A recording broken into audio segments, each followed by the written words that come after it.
Important update about YouTube playlists. Hey everyone. We've received many messages asking why our YouTube playlists aren't showing up. Do we create YouTube playlists? Yes, we absolutely do. So why can't you see them? Honestly, we're not sure. We've been in contact with YouTube support for several months now, but we still haven't received a clear answer or solution. After much discussion, our team has decided to take matters into our own hands. We believe the issue might be related to the number of playlists we've created on a single channel, possibly too many. Our solution? We're launching 2 additional YouTube channels, giving us a total of 3. This way, we can organize our audiobooks better and avoid the playlist visibility issue in the future. This change only affects our YouTube audience. If you're a patron supporter, you can still access all our audiobooks by visiting the collection menu on Patreon. Thanks so much for your time and continued support. Happy listening, accompanied by small notes filled with well wishes. At first, Hilda didn't appreciate the gesture and would have her maid discard the flowers without a second thought. But Wood wasn't deterred by this and continued to leave the flowers every day, never missing a single morning. Then, one morning, after several weeks, Hilda woke up and noticed that there were no flowers at her window. She was surprised and a little curious as to why. At first, she thought that perhaps her constant rejection had finally caused Wood to give up. But during breakfast that morning, she noticed that Wood wasn't at the table. This prompted her to ask, almost absent-mindedly, "Where is Wood today? He's usually back by now. The young master left early this morning." One of the servants replied, "By this time, he should have been back, but I haven't seen him since he left." The entire household searched for Wood, but he was nowhere to be found. This caused Hilda to summon one of the guards at the gate, who explained what had happened. "A child, not even 8 years old, went out alone this early in the morning, and you let him go? What if something happened to him?" Hilda snapped. The guards, having faced Wood's insistence many times before, found it hard to stop him. Wood's strength and skill made him difficult to refuse, and he had always returned safely, which eventually caused them to grow accustomed to his morning outings. "But Madam Hilda, the young master goes out every morning. Given his abilities, we didn't expect there to be any issues." The guard explained. "Didn't expect issues? He may be strong, but he's still just a child." Hilda's anger only flared, and she was on the verge of dismissing the guard. She quickly called for the household's retainers to go out and search for Wood. Just as the household was preparing to search for him, Wood walked through the door. However, this time, he looked much worse for wear.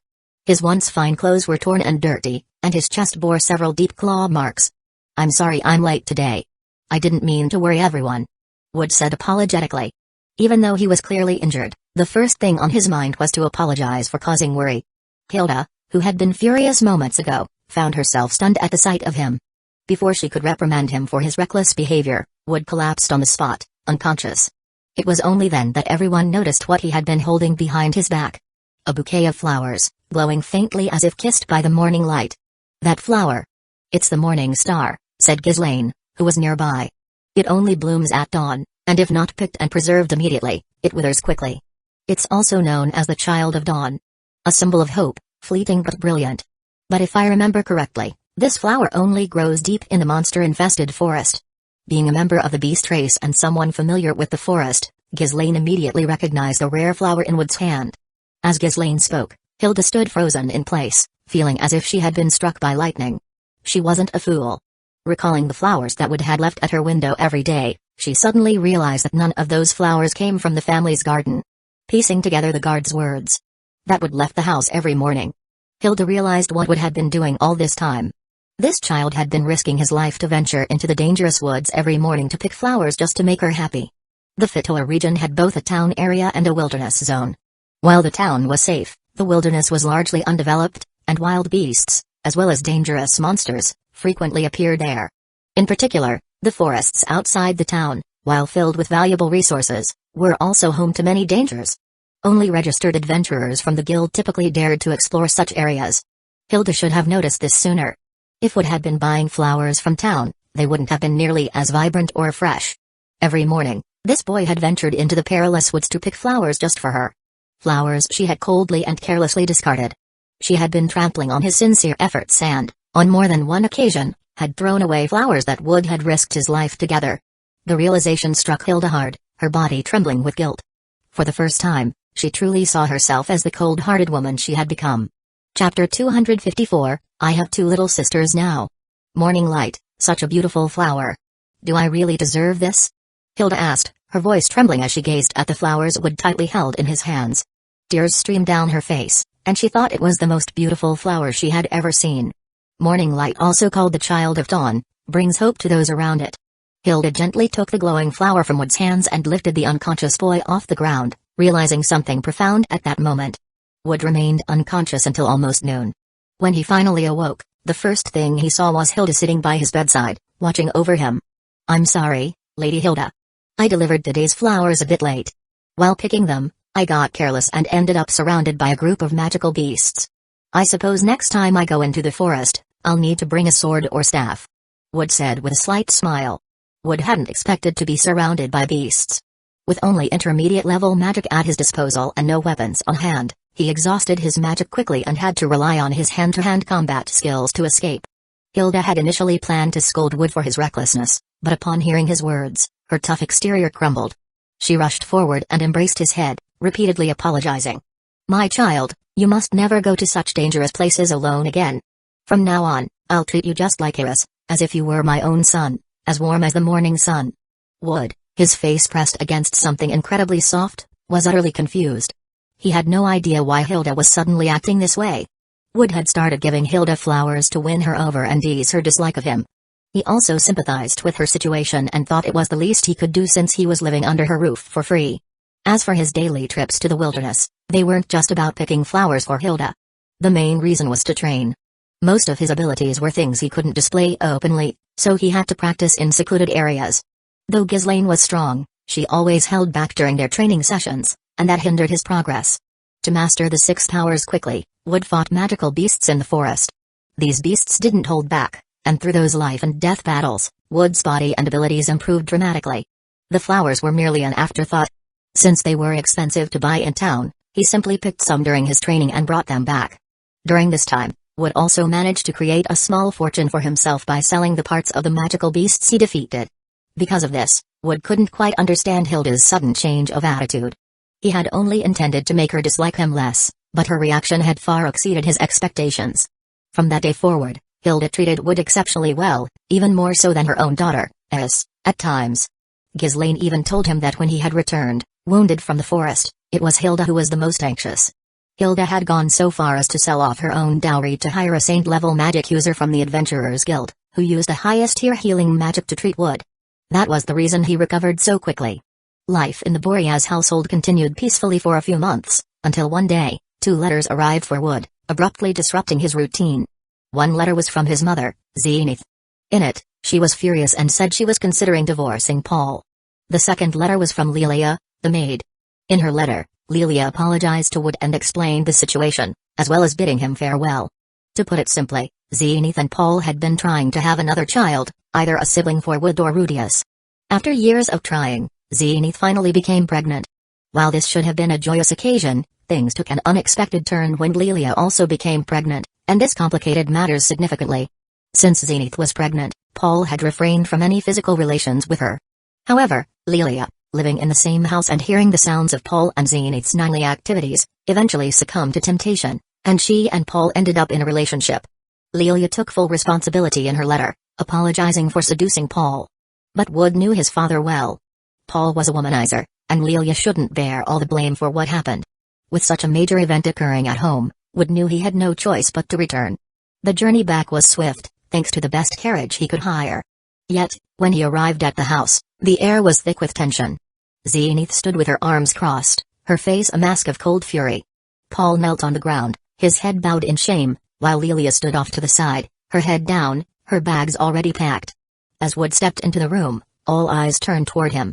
Zenith's expression softened, and she ran to him, wrapping her arms around him tightly. "Wood. My boy," she whispered, her voice trembling as she held him close. "I don't know what to do anymore. I've decided. I'm leaving Paul. I can't stay here. You're old enough to decide. Will you come with me, or stay with him?" Wood could hear the pain in her voice, and it tore at his heart. But he knew he couldn't let her make such a rash decision. "Mother. Please," he said gently, stepping back to meet her gaze. "I know you're hurt, and I know Paul has made mistakes, but please, don't make this decision in anger. Think about it carefully. You're carrying my brother or sister.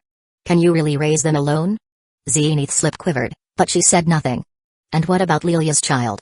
Wood continued. That's my sibling, too. I know this situation is painful, but they didn't ask for any of this. They deserve a chance to be born into a family that will love them, not one that's torn apart. Wood tried to mediate, reminding his mother that in this medieval world, it wasn't unusual for noblemen to have multiple wives. The real issue was that Zenith, as a devout Millie's follower, strictly believed in monogamy. Despite knowing Paul's nature, Zenith had still fallen in love with him and married him. Chapter 255, The Two Sons Who Cast Out Their Father. Paul's actions were truly a headache for Wood. From a moral standpoint, he wanted to side with Zenith, supporting her to leave behind a scumbag like Paul. But doing so would undoubtedly tear the family apart. To resolve this situation, someone needed to take the blame and calm Zenith's anger. It could be either Lilia or Paul. If Lilia took responsibility, she would undoubtedly be thrown out of the house. But with her being pregnant, surviving alone in this world would be nearly impossible. Wood's half-sibling, whether a brother or sister, might not make it if that happened. If Lilia couldn't take the fall, then Paul would have to. After all, it was his fault in the first place. Wood felt no pity for him. Here Paul was, caught red-handed, and yet he sat there speechless, unable to take responsibility like a man. Mother, if you insist on separating from Paul, I'll support you. This is all his fault. However, I also believe that while Lilia is at fault, she's also a victim. We shouldn't place all the blame on her. When Zenith heard the first part of Wood's response, she looked pleased, thinking her son was siding with her. But as soon as he mentioned Lilia, her expression darkened. Paul had cheated, and while Zenith knew he was at fault, she despised Lilia as the other woman in the affair. Mother, let me ask you something. You know Paul's personality, right? Who do you think was the one in control when he and Lilia were together? And if Paul truly wanted something from Lilia, do you think she had the power to resist? There's something else you should know. Lilia was once Paul's training partner when they practiced swordsmanship together. And long before you even met him, Paul had already made advances on her. This was something Lilia had confessed to Wood in her letters. Lilia didn't know why she confided in a child, but for some reason, writing to Wood about her feelings came naturally. Even the recent incident had been shared with him in full. Hearing Wood's words, Zenith froze for a moment, then glared angrily at Paul, who was still kneeling on the floor. With Wood's analysis and Paul's past behavior as a notorious womanizer, Zenith couldn't help but suspect that Paul had forced himself on Lilia. Though Lilia was strong, she was no match for Paul, an advanced-level swordsman. Paul, still kneeling and seeing Zenith's furious expression, tried to open his mouth to explain, but before he could get a word out, Rudius, acting on a signal from Wood, delivered a swift kick, knocking Paul down. Rudius knew exactly why Wood had given him the signal. Despite having little experience with relationships, Rudius was mentally mature enough to understand that Wood's plan was to have Paul take the brunt of the blame. Only by doing this could they keep the family from falling apart. Paul's reputation had always been that of a player. The fact that he had messed up again wasn't too surprising. What they needed now was to keep Zenith from leaving.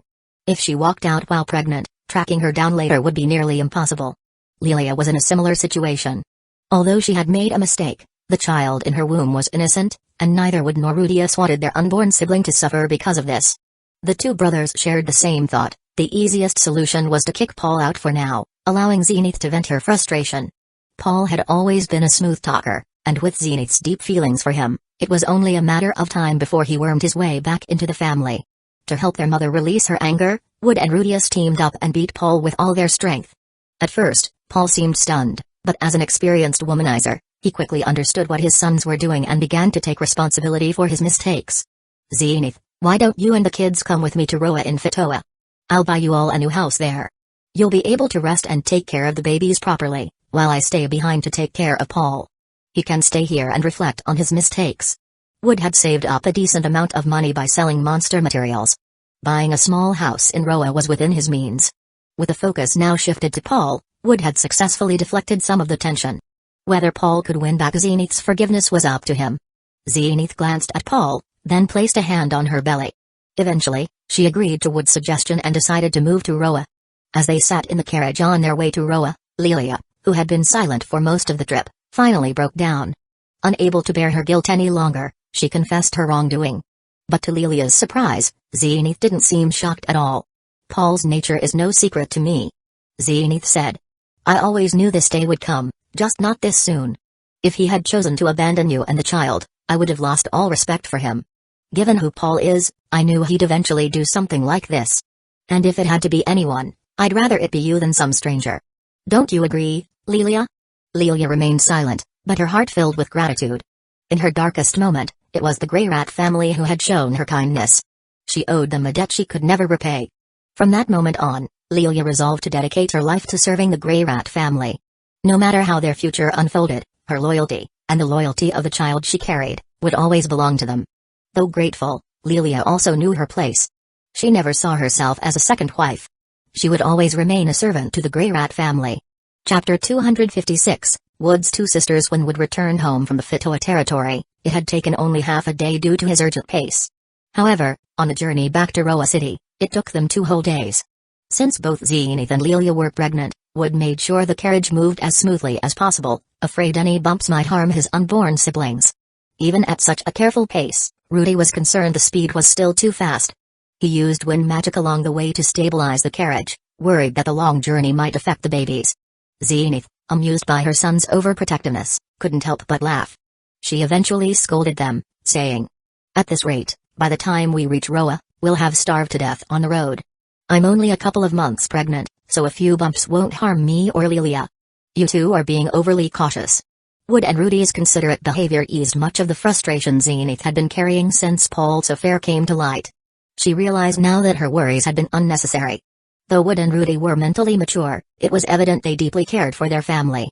With the way the two acted, she could already tell they would undoubtedly be very protective older brothers once the babies were born.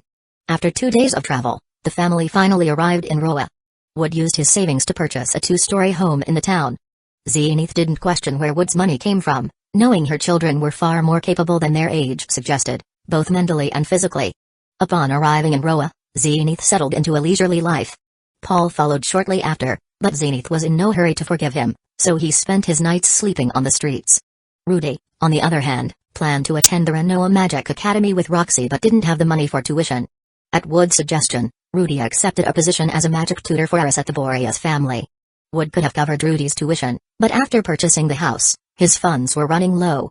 As for Wood himself, he decided to leave the Boreas household and pursue a life as an adventurer. Despite Eris and Lady Hilda's repeated attempts to convince him to stay, Wood politely declined. His reasoning was simple. He had already learned everything Ghislaine could teach him. If he wanted to continue growing, he would have to do it on his own. Ghislaine had suggested that with his swordsmanship talent, Wood should visit the Land of Swords. There, he might learn the true essence of the sword god style. Becoming an adventurer had practical benefits for Wood as well. He wanted to regain the powers he'd possessed in other worlds, and adventuring provided the perfect opportunity to train. Additionally, leaving the Boreas family allowed him to better care for Zenith and Lelia, especially since Paul was still unwelcome at home. Wood was worried about how his pregnant mother and Lelia were managing. Both would need proper nutrition, and that required money. A lot of it. Adventurers as young as Wood were rare, and even more unusual with someone like him, who quickly rose through the ranks and became well known in Roa. Whenever Wood received payment for his commissions, he would buy expensive, luxurious nutrition supplements and bring them home. Zenith often complained that Wood was wasting money, reminding him that when she was pregnant with Wood and Rudy, she ate ordinary meals and still gave birth to 2 remarkable children. Thanks to Wood's care, Zenith and Lelia's pregnancies progressed smoothly, though they both joked that they seemed to be gaining weight more quickly than their babies were growing. As their bellies became more pronounced, Wood found it difficult to manage everything alone. This gave him a reason to help Zenith reconcile with Paul, putting an end to the family's tension. A year later, both Zenith and Lelia gave birth to healthy baby girls. Wood and Rudy were 9 years old by this time and now had 2 little sisters. Zenith's daughter, Norn Greyrat, became the family's 3rd child.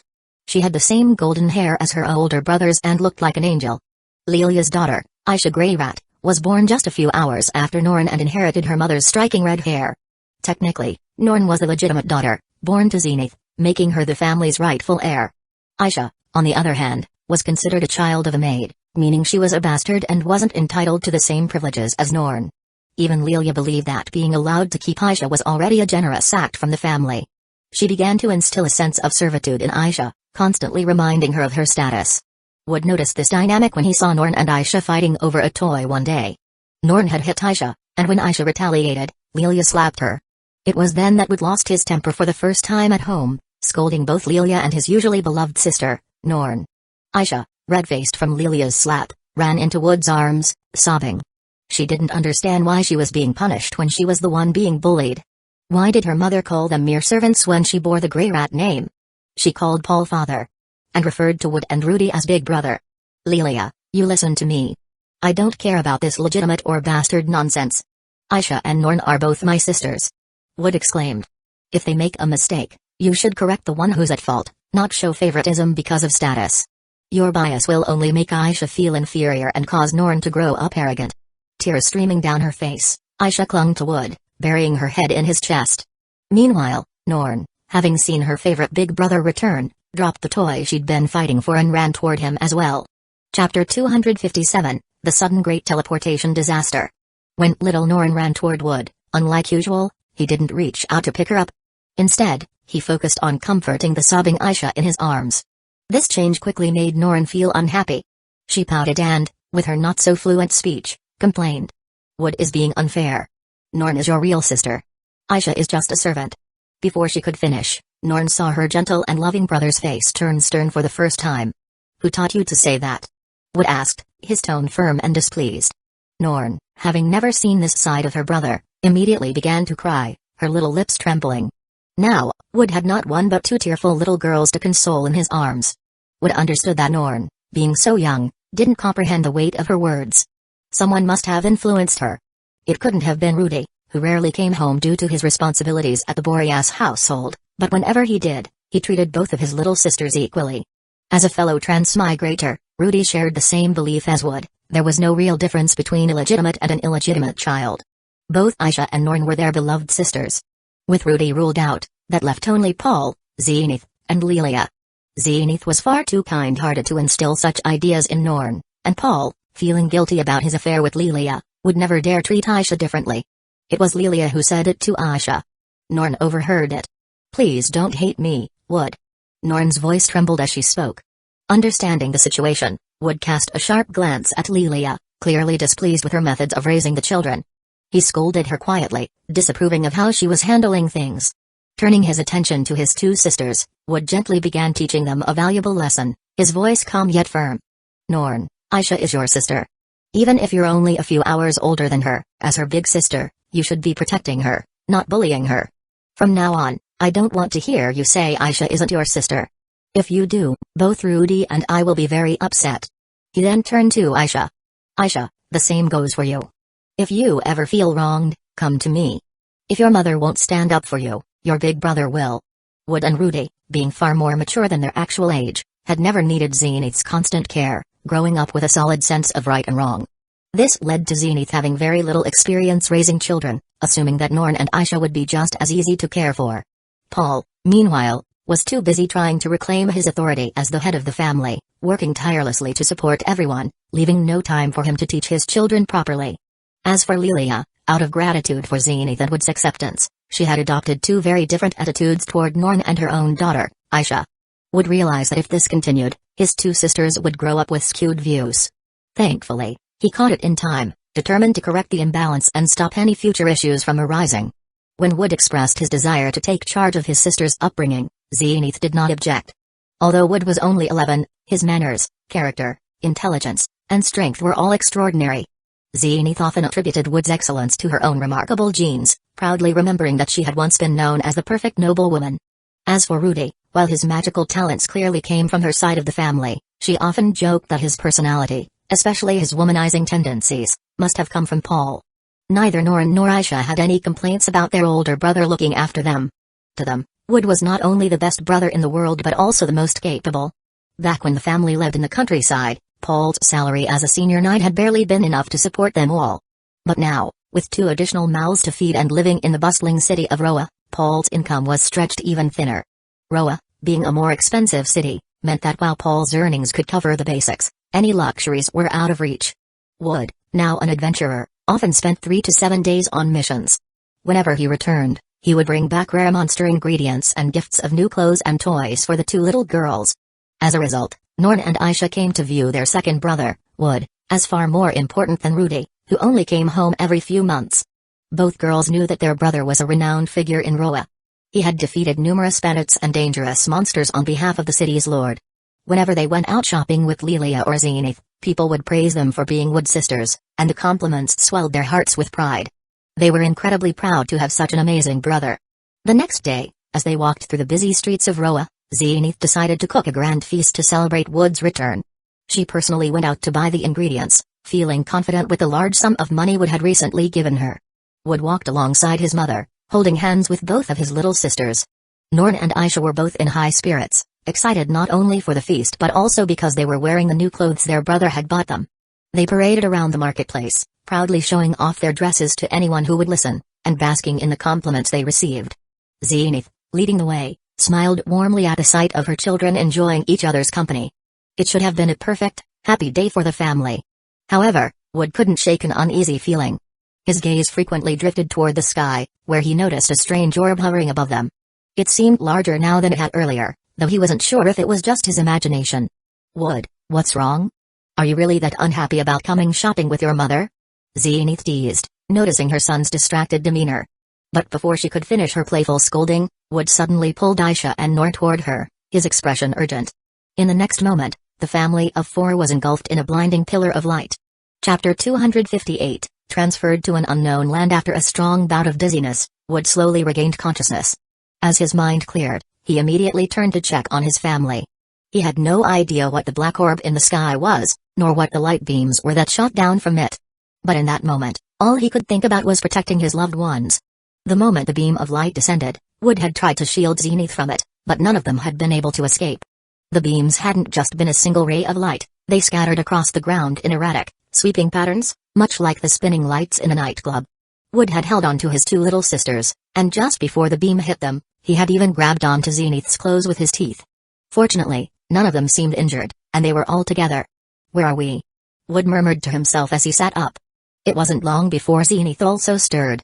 As a magic user, her mental fortitude was stronger than that of ordinary people. The fact that Wood had woken up first only confirmed what Zenith had suspected for a while: her son's spiritual power and magical energy had far surpassed her own. The surroundings were dark and unfamiliar. They were clearly no longer in the bustling market of Roa City. Zenith's face paled as she took in the foreign environment. But seeing Wood next to her helped calm her nerves. It was only natural to feel anxious in an unknown place, especially for Zenith, who had once nearly been sold into slavery. But Wood's presence brought her some relief.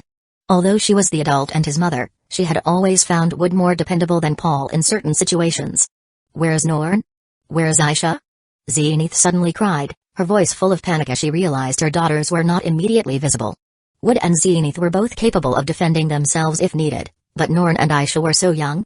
If they had been separated from them and were now alone, any danger they encountered could end in disaster. "They're fine. They're just still unconscious," Wood reassured her, stepping aside to reveal the two sleeping girls next to him. Seeing her daughters safe and sound, Zenith let out a huge sigh of relief. "Wood, where are we? And what were those light beams?" she asked, turning to her son for answers. Even though she was the parent, Zenith often found herself relying on Wood for guidance. He had always been an avid reader, and from what she knew, he had devoured the entire Boreas family's library. His vast knowledge was impressive for someone his age. "I had a feeling that black orb in the sky looked familiar," Wood began, his voice calm despite the situation. "I think the entire Fitoa territory has been affected by what's called a teleportation spell." "Teleportation? You mean those light beams were some kind of teleportation magic?" Teleportation magic was an unusual type of magic, not something most mages could wield. Even when mastered, it was typically limited in range, making it quite rare. "I think so," Wood confirmed. "But what hit us wasn't just a normal teleportation spell. It was more like a natural disaster. I'm not entirely sure why or how it happened, but it's safe to say we're no longer in Fitoa territory. This type of magic transports people randomly to different regions. We could be on the central continent, or if we're really unlucky, we could have been sent to the demon continent, which is full of dangers." Hearing Wood's explanation, Zenith, who had just started to calm down, became anxious once more.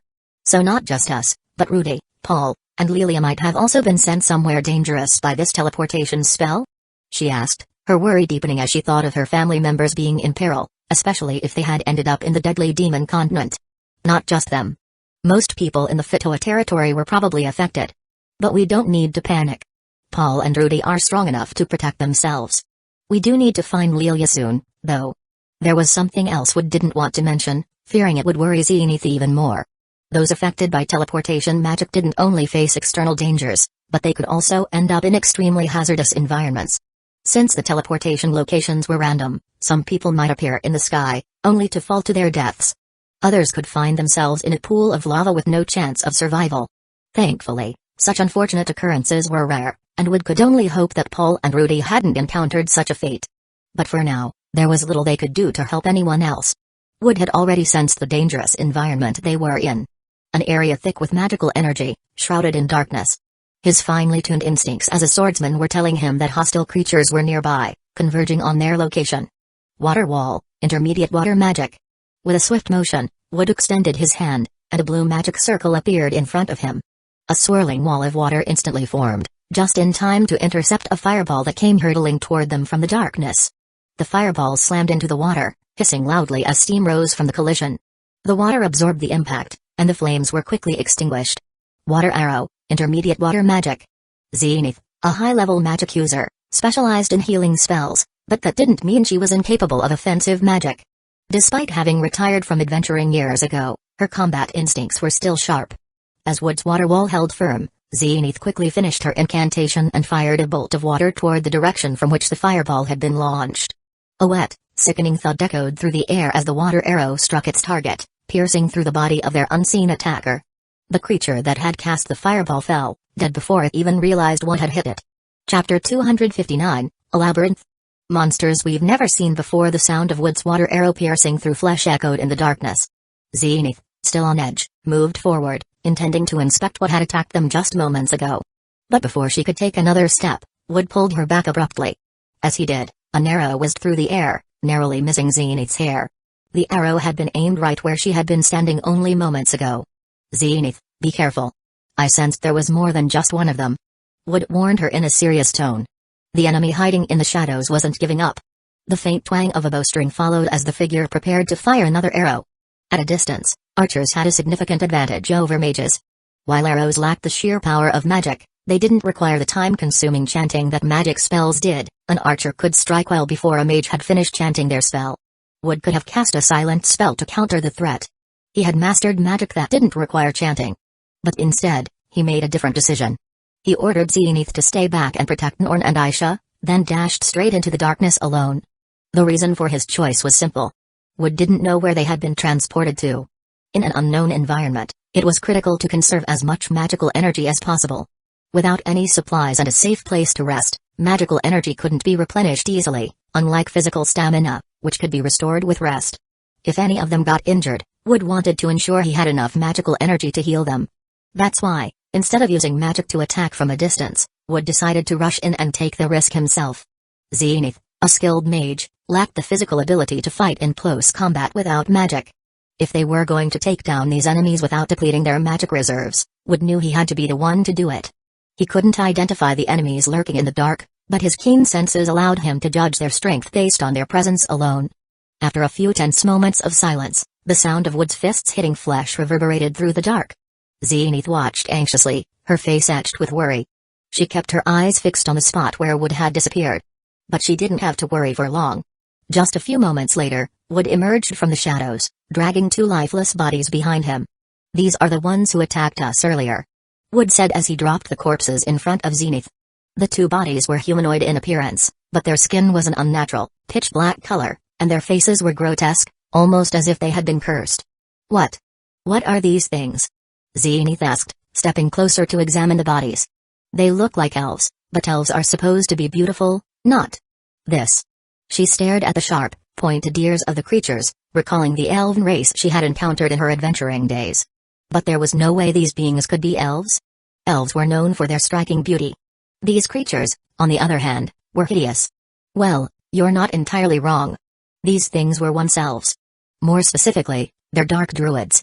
Elves who have been cursed and fallen into darkness. Wood explained, his voice steady. They retain their druidic abilities, which makes them naturally skilled archers and proficient in magic. If I'm correct, they're native to the Demon Continent. The Demon Continent. Just hearing those words made Zenith's face pale. Even during her time as an S-class adventurer, she had only heard stories of the Demon Continent. She had never been there herself. It was said to be an incredibly harsh land, far from their own continent. Traveling across the dangerous expanse to return home would be a near impossible task. So, we've really been transported to the Demon Continent. Zenith muttered, fear creeping into her voice. That's what it looks like. But it might be even worse than that. Wood continued. Dark druids typically live in forests, but look around. Does this place look anything like a forest to you? Wood inspected the bodies of the two dark druids more closely. One of them had been killed by Zenith's water arrow, while the other had fallen to Wood's powerful strike to the heart. Upon closer examination, Wood noticed something unusual: their eyes. The eyes of these druids were mere slits, far smaller than what he'd expect from their kind. Wood considered two possibilities. Either these dark druids had undergone some sort of mutation, or they had adapted to their environment over time, leading to the atrophy of their eyes. If it was the latter, it meant that these creatures had spent so long in darkness that their eyes had begun to evolve. Or rather, devolve. But neither possibility was particularly reassuring. If it was mutation, then there was likely a powerful force or source of corruption nearby. And if it was the latter, they might not be on the demon continent at all. They could be somewhere even more dangerous. Wood's mind raced. If they were only on the demon continent, he could rely on the knowledge he had gained from his studies to navigate the land and make their way home. The journey would be difficult, but it wasn't impossible. However, if they were in some entirely unknown place, all of his knowledge would be useless. And that was far more unsettling. If it were just him, Wood was confident in his ability to adapt and survive. But he wasn't alone. Zenith, and more importantly, his two young sisters, had no means of defending themselves. The thought of keeping them safe in an unfamiliar, dangerous land made Wood's heart tighten with anxiety. As he scanned the area, Wood noticed a staff on one of the dark druids' bodies. It wasn't a great weapon, but it was better than nothing. When they had gone to the market, Wood hadn't brought his sword or staff. Thankfully, Zenith always carried her staff with her. Wood waved the staff lightly, conjuring a small fireball to illuminate the area around them. As the firelight flickered, it revealed more of their surroundings. They were inside some sort of cave, but it didn't seem natural. The walls were lined with ancient stone bricks, and there were crumbling staircases leading deeper into the darkness. This isn't just a cave, Wood muttered, looking around. It's a labyrinth. Chapter 260, Attacked by Magic Beasts Again. Perhaps it was the bumpy movement, or perhaps they had slept long enough, but Aisha and Norn, who had been sleeping soundly, finally woke up groggily. Finding themselves in a strange and dark place, the two little girls were understandably frightened at first. But once they realized that their trusted brother Wood and their mother Zenith were nearby, they relaxed significantly. Although the ominous surroundings still scared them, the presence of their powerful brother and their mother made them feel safe. Zenith, concerned that the girls might panic and wander off, adding to Wood's burden, sternly explained the seriousness of their current situation. When the girls heard that their father Paul and their mother Lilia had gone missing, their eyes welled up with tears once again. "Don't worry, believe in your brother. I'll make sure we find Paul and Lilia soon," Wood assured them. With Wood's comforting promise, and as children tend to forget their worries quickly, Norn and Aisha soon returned to their usual playful selves, giggling and laughing as they followed their brother. The dark tunnel stretched ahead, dimly lit by the small fireball Wood conjured. He took the lead at the front of their small group, while Norn and Aisha trailed behind him closely. They had become less afraid, as Wood had cleverly told them they were on an exciting adventure. Meanwhile, Zenith kept a watchful eye at the rear, prepared to fend off any attacks that might come from behind. It wasn't long before they reached a dead end, and before them stood a large door. The presence of a door in the cave made it clear that this was no natural formation. With no other path forward and going back being equally impractical, Wood and Zenith decided to push open the door and see what lay beyond. Worried about potential dangers, Wood instructed Zenith to take the girls back a safe distance before he approached the door. Carefully, he pushed it open. To their surprise, no immediate threat emerged. Instead, they found another tunnel, though this one looked vastly different from where they were. Although they were still underground, the new passage was lined with glowing moss that illuminated the area with a soft, ethereal light. The contrast made it seem like a completely different world on the other side of the door. After confirming there were no threats, Norn and Aisha excitedly ran forward, their eyes wide with wonder as they started gathering the glowing moss to stuff into their dress pockets. The two little girls had never seen plants that could glow before, and they were determined to take some back to show Paul and Lilia. Unlike the carefree children, however, Wood and Zenith's expressions were grim. The appearance of the door, the difference in the environments, and the eerie calm all pointed to a sobering conclusion: they were inside a labyrinth. Labyrinths were a well-known phenomenon in their world. For adventurers, they weren't unfamiliar, though they ranged in size, complexity, and danger. While some labyrinths were seen as treasure troves waiting to be explored, others were deadly, with traps and fearsome monsters lurking at every turn. The largest and most difficult labyrinths could not be conquered even by sword kings or top-tier mages.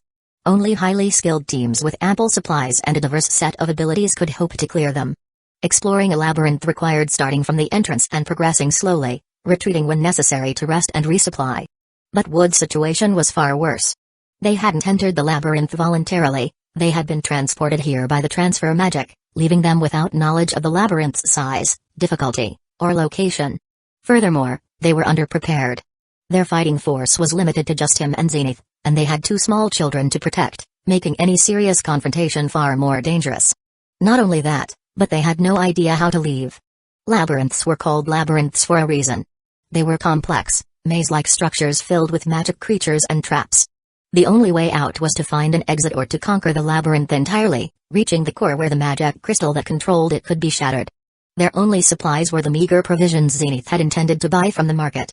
These rations might last them a few days if stretched, but it was woefully insufficient for a journey of unknown length. Despite the beauty of the glowing moss that now surrounded them, neither Wood nor Zenith allowed themselves to feel at ease. If this truly was a labyrinth, then they were far from safe. Every floor would be crawling with magical beasts. Their only hope was that the direction they were headed was leading them out, not deeper into the labyrinth. "It's coming, Zenith," Wood warned, his voice suddenly tense. "This time, there are a lot of them. I think it's a pack of magical beasts." Wood, who had been keeping watch ahead, sensed the approaching creatures through the vibrations in the ground and the faint echoes carried through the tunnel. Zenith immediately positioned herself in front of Norn and Aisha, staff in hand, ready to cast a spell at a moment's notice. A loud, bone-chilling howl echoed through the cave. From the darkness ahead, a pack of fiery red wolves emerged, each one larger than Norn and Aisha, with fur glowing a molten red. At the front of the pack was a massive wolf, its forehead adorned with a gleaming horn, standing at an impressive 3 meters long. One glance was enough to see that this was no ordinary wolf. It was a deadly predator. The sight of the snarling red wolves, their fangs bared and eyes glowing with malice, terrified the 2 girls. All thoughts of adventure vanished from their minds as they clung tightly to Zenith's legs, their small bodies trembling in fear. Chapter 261, The Lord-Class Wolf King Beast. Zenith's expression was grim. She could sense that these red demonic wolves, individually, weren't particularly strong. She could easily handle 1 or 2 of them. But the problem wasn't their strength. It was their sheer numbers. There were at least 20 or 30 wolves right in front of them. If this were back when she was part of the S-rank adventurer group Fang of the Black Wolf, this wouldn't have been an issue. They would have taken care of these wolves easily. Unfortunately, now it was just her and Wood. And strictly speaking, Zenith was a healer. She wasn't really cut out for battle. She knew that Wood's skill with a sword had long surpassed Paul's. But that was his swordsmanship. Now, without a proper sword in his hand, and with him being only a mid-tier magic user, there was no way he could fight off the pack of wolves ahead. Especially with the huge wolf leading the pack. Zenith could feel the threat from it, far more dangerous than the dark druid they had faced before. That wolf was likely the leader of this area. Zenith was an advanced magic user, and more importantly, she was Wood's mother. It was a parent's job to protect their children. As the wolves started closing in, following the leader's howl, she was about to tell Wood to take care of Norn and Aisha while she handled the fight. But before she could say anything, Wood had already charged forward. "Wood, what are you doing? With your level of magic, you can't possibly take down that Wolf King. Get back here right now." If Wood had a sword in hand, Zenith wouldn't have stopped him. But right now, he was holding nothing but a staff and running headlong into a pack of wolves. Of course she was worried. Wood had always been gifted with a sword, and Rudias with magic. Zenith and Paul both knew this. But even though Wood was brilliant with a sword and exceptional in many ways, he wasn't a master of everything. Zenith knew better than anyone that Wood's magic abilities were only at the mid-tier level. And the staff he held wasn't even his. Challenging the Wolf King by himself was practically suicide. "Mother, you're the one who needs to calm down. Take care of Norn and Aisha, and don't worry about me. I'll handle this. We won't know if I can defeat that Wolf King unless I try." The Wolf King, seeing the human boy recklessly charging toward it, felt its pride being challenged. This wasn't just any beast. It was smart, and it understood what was happening. With a thunderous howl, 2/3 of the wolves turned their attention to Wood. Advanced earth magic, earthquake thrust. As the demonic wolves charged toward him, Wood punched one wolf that had already reached him, sending it flying. Then, he quickly waved the staff in his hand. Unlike most magic users who needed long and complicated chants, a dirt-colored magic circle suddenly appeared in front of Wood. With a violent tremor, a crack opened in the ground and quickly expanded toward the wolves. The crack looked like a gaping mouth of the abyss, swallowing several wolves in mid-charge. They didn't even have time to react before they fell into the crevice, their howls cut short. The destructive power of advanced magic wasn't just about opening a crack in the ground to slow down the enemy. If you looked closely, you'd see that the bottom of the crevice was lined with sharp stone spikes. The wolves that fell in were instantly impaled, their bodies pierced by the spikes, leaving no chance of survival. However, this earth magic had one major flaw. It was too slow. When the fissure first appeared, many wolves were caught off guard and fell in. But those at the edges quickly realized what was happening and leapt out of danger. Some of the ordinary wolves had managed to escape the full impact, and of course, the Wolf King had no trouble avoiding it. Still, Wood's spell had taken out a third of the red demonic wolves. His main goal wasn't to wipe out the entire wolf pack but to buy time and support Zenith. If you looked closely, you'd see that the crevice had now separated Zenith, Wood, and the wolves. If the wolves wanted to attack Zenith and the others, they'd have to cross the wide, deep chasm filled with spikes. The ordinary wolves didn't stand a chance of jumping over it, and Wood wasn't about to let the Wolf King cross either. A few stray wolves had made their way to Zenith's side due to the earlier chaos, but she should be able to handle them on her own. With those worries behind him, Wood turned his attention back to the horned Wolf King and the remaining wolves. The ordinary wolves weren't much of a threat and would be easy to take care of. But the Wolf King was on a different level. It probably had the strength of an advanced swordsman, and it definitely had some level of intelligence. With another thunderous howl, the remaining wolves spread out, surrounding Wood from all directions instead of charging in one mass. This time, the Wolf King joined in. As the wolves closed in on Wood, the Wolf King raised its head and started gathering a huge fireball in its mouth. The fireball had the power of a meteor magic spell, and since the Wolf King was a magical beast, it didn't need to chant any incantations. Although it took a little time to gather magic, it was still much faster than a human mage could chant a spell. Chapter 262, The Hero of the Fairy Tale. As the fireball exploded, a vast sea of flames spread over a 10-meter radius. From his elevated position, Wood initially thought that the weaker wolves had been wiped out, but he was soon shocked to find that the red demonic wolves were not only unharmed, they had become even more frenzied. The orange flames didn't cause them any harm. No burns, not even a scratch. When the flames hit their bodies, the red fur on the wolves absorbed the fire, making their aura even stronger and heightening their aggression. So that's it. No wonder the Wolf King didn't care about sacrificing its minions. You've got some fire immunity, and you can even absorb flames to strengthen yourselves. Wood muttered. Since letting the wolves fight amongst themselves wasn't going to work, Wood decided he'd have to take matters into his own hands. In an instant, Wood flashed into the middle of the wolf pack, landing a powerful punch right on one of the wolves' waists. A sickening crack echoed as the wolf's spine shattered from the blow, sending its body crashing into a nearby rock wall. It was dead on impact. Wolves are known for their sturdy heads, iron tails, and weak waists. Thanks to his years of experience as an adventurer, Wood had plenty of knowledge when it came to fighting magical beasts. So, even surrounded by wolves, Wood remained calm, skillfully analyzing the situation and responding to each threat with precision. As the wolves closed in, Wood's observation hockey began to stir within him, gradually reawakening. A wolf leaped toward his blind spot, believing its sharp claws would tear into Wood's back. But just as the wolf's claws were about to reach him, a powerful spinning kick hit the wolf's head first. The force of the kick caused the wolf's head to twist grotesquely, and its sharp teeth clattered to the ground. The wolf's body was flung like a cannonball into the rock wall, leaving a deep, spiderweb-shaped crater. The wolf likely died not knowing how the human boy had sensed its attack from behind. It was as if he had eyes on the back of his head. With Wood's swift martial arts strikes, the number of wolves on the battlefield started to rapidly dwindle. Not far away, Norn and Aisha, who had been panicked at first, were now excitedly cheering for their brother as he unleashed his full power.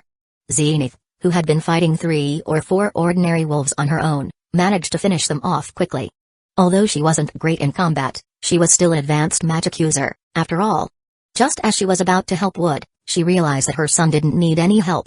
Even without a sword in hand, Wood's combat abilities were astonishing. The ordinary wolves couldn't last more than 2 rounds against his martial arts. What surprised Zenith even more was that Wood, whom she thought had weaker magical talent than Rudius, was able to cast advanced-level magic. A high-level magic spell without incantation, combined with formidable martial arts, meant that Wood now had the strength to take on the Wolf King itself. With that realization, Zenith felt relieved and turned her full attention to protecting Norn and Aisha. The 2 young girls, having never witnessed such a battle before, had been terrified at first. But now, as they watched their brother decimate the enemy, their fear quickly turned into awe. Their strong and gentle brother, fighting valiantly, filled them with a deep sense of security. To them, Wood was more than just their brother. He was a hero, just like in the fairy tales. Watching more and more of its pack fall to this young human, the Wolf King finally made its move, launching a barrage of fireballs. But Wood's observation hockey was fully awakened now. Even though the Wolf King's fireballs were faster than a magic user's, to Wood, the few seconds it took the Wolf King to gather the magic felt like an eternity. Hitting him was nothing more than a dream. With its pack rapidly shrinking and its magic attacks failing to hit, the Wolf King grew frustrated. That's when it spotted Norn and Aisha, who were cheering for Wood on the other side of the chasm.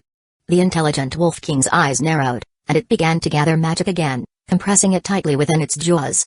Wood, ready to predict the Wolf King's next move, was about to react when he suddenly realized that the Wolf King's target wasn't him. It was the group on the other side of the chasm, Zenith, Norn, and Aisha. From the beginning, Wood had been keeping an eye on the Wolf King's movements, knowing that the chasm could stop ordinary wolves, but not the Wolf King itself. However, Wood had overlooked one thing. The Wolf King could use magic. Even if it didn't jump over the chasm, it could still launch long-range magical attacks at Zenith's group. The compressed fireball shot through the air at incredible speed. At that distance, Zenith had no time to cast a defensive spell. 6 powers, instant transmission. With a small crater left in his wake, Wood's body vanished from the ground and appeared high in the air, blocking the fireball's path. Boom! The fireball exploded in midair, scattering flames like fireworks. And with the falling flames, a silhouette began to plummet from the sky. Zenith didn't have time to block the Wolf King's magic, and even if Wood had used a spell to intercept it, there wouldn't have been enough time. So, to protect Norn and Aisha, Wood had pushed his not yet mature body to its limits, using instant transmission to instantly appear in the fireball's trajectory. Crossing his arms in front of him, Wood took the full force of the Wolf King's fireball with his body. The fireball, nearly as powerful as an advanced-level magic spell, hit Wood directly. The heat was unbearable, and if not for Wood's years of intense training, which had strengthened his body far beyond that of a normal person, he would have been killed on the spot. The intense heat burned away most of Wood's shirt, revealing his muscular body, which was covered in scars. Seeing the countless scars on Wood's body, Zenith gasped, covering her mouth in shock. From the number of scars on his body, Zenith couldn't imagine what Wood had been through over the years. Wood was only 11 years old, and while Paul had a few scars from his own battles, they were nothing compared to what Wood had endured. Chapter 263, Scars are a man's medals. They say that a man's scars are his medals. But as Zenith gazed at the scars covering Wood's body, all she felt was heartache. As a former healer in the Fang of the Black Wolf group, Zenith could easily recognize that many of the scars on Wood's body were from wounds that had likely been life-threatening at the time. Yet, despite everything, Wood had never spoken of any of this to his family. Paul and Zenith had always believed that Wood, with his immense talent, maturity, and vast knowledge, must have had a smooth journey as an adventurer. But now, seeing the sheer number of scars on his body, Zenith felt nothing but bitterness. They had lived comfortably, spending the money Wood earned, but they had never stopped to consider what he had gone through to complete those missions. For all these years, their son had never changed. No matter the hardships or trials he faced, Wood would always silently bear them, showing only his best side to his family. After taking a direct hit from a fireball spell as strong as advanced-level magic, Wood's shirt had been burned away, leaving large patches of his skin covered in severe burns. But before long, green magic circles began to appear across Wood's body. As the circles formed, his burned skin peeled away, revealing fresh, unscarred skin beneath. To push his body beyond its limits and master the otherworldly version of the 6 powers, Wood constantly challenged himself. Fighting monsters and bandit groups barehanded had become routine for him. Sometimes, he even suppressed his own magic to make the battles more difficult. It was these relentless challenges that left Wood covered in the scars he now bore. To enjoy battle without being killed by a fatal injury, Wood had also developed a healing magic of his own. He carved magic circles on his vital points and limbs, storing magic power in them. Whenever his injuries reached a critical point, the magic circles would activate on their own, healing his body immediately. That was why Zenith saw so many life-threatening scars on Wood's body, yet he was still alive and well. TCH, I was too careless earlier. That fireball used up more of my stored magic than I thought. But now it's time to settle the score. For draining my magic, and for scaring my precious little sister. The Wolf King, having seen Wood take a direct hit from its powerful fireball without falling, and noticing his wounds healing at an unnatural speed, began to feel uneasy. But as the ruler of this territory, and with its pack watching, the Wolf King knew it couldn't show weakness. With a loud howl, it leaped forward, charging straight at Wood. While the other wolves were only about a meter tall, the Wolf King was an enormous 3 meters long. If the regular wolves looked like ordinary predators, then the Wolf King was a massive armored war machine barreling toward Wood. Good. Don't think just because you're big, you're invincible. Even if you were a dragon, I'd tear you apart if you tried to hurt my family. Wood showed no fear as the massive wolf charged at him, and instead, he rushed forward to meet it head-on. The Wolf King sprinted, its mouth open wide, launching fireballs in rapid succession, each aimed directly at Wood. The reason it didn't target Zenith and the others again was that Zenith had been holding her staff since earlier, ready to cast a spell in case of another attack. Each fireball, the size of a human head, streaked through the air like they were locked onto Wood, but he didn't falter. He raised his staff, summoning a stream of water, which gathered around his fists, forming two flowing spheres of water. As the fireballs approached, Wood tucked his staff into his belt, raised his fists, and met the fireballs head-on with punch after punch. The water encasing his fists shielded him from the flames, and each punch shattered the incoming fireballs with brute force. The water surrounding Wood's hands now looked like a pair of boxing gloves made entirely of liquid. At the same time, Wood and the Wolf King closed the distance, finally meeting in the middle of the battlefield. The Wolf King, its fur blazing like fire, reared up on its hind legs and unleashed a powerful downward slash with its claws aimed at Wood. At that moment, the water flowing around Wood's fists transformed into a sharp water blade, slashing upward to meet the Wolf King's claws. Boom! The impact of the clash between the wolf's sharp claws and Wood's water blade sent a shockwave rippling through the surroundings, causing the ground beneath them to collapse. To everyone's surprise, the Wolf King's seemingly indestructible claws were no match for Wood's water blade, and half of its claws were sliced off in an instant. The wolf's claws were its pride and a symbol of its strength and fierceness. Seeing its prized claws severed, the Wolf King was enraged. With a furious snarl, it opened its massive jaws wide and lunged at Wood, intending to bite him in half. Its fireballs had failed, and its claws were useless, but the Wolf King was certain its powerful jaws could crush this human boy. Its foul breath filled the air as the Wolf King's massive maw came down on Wood, aiming to bite him clean in two. But Wood wasn't some overconfident marine who blindly trusted in Iron Body.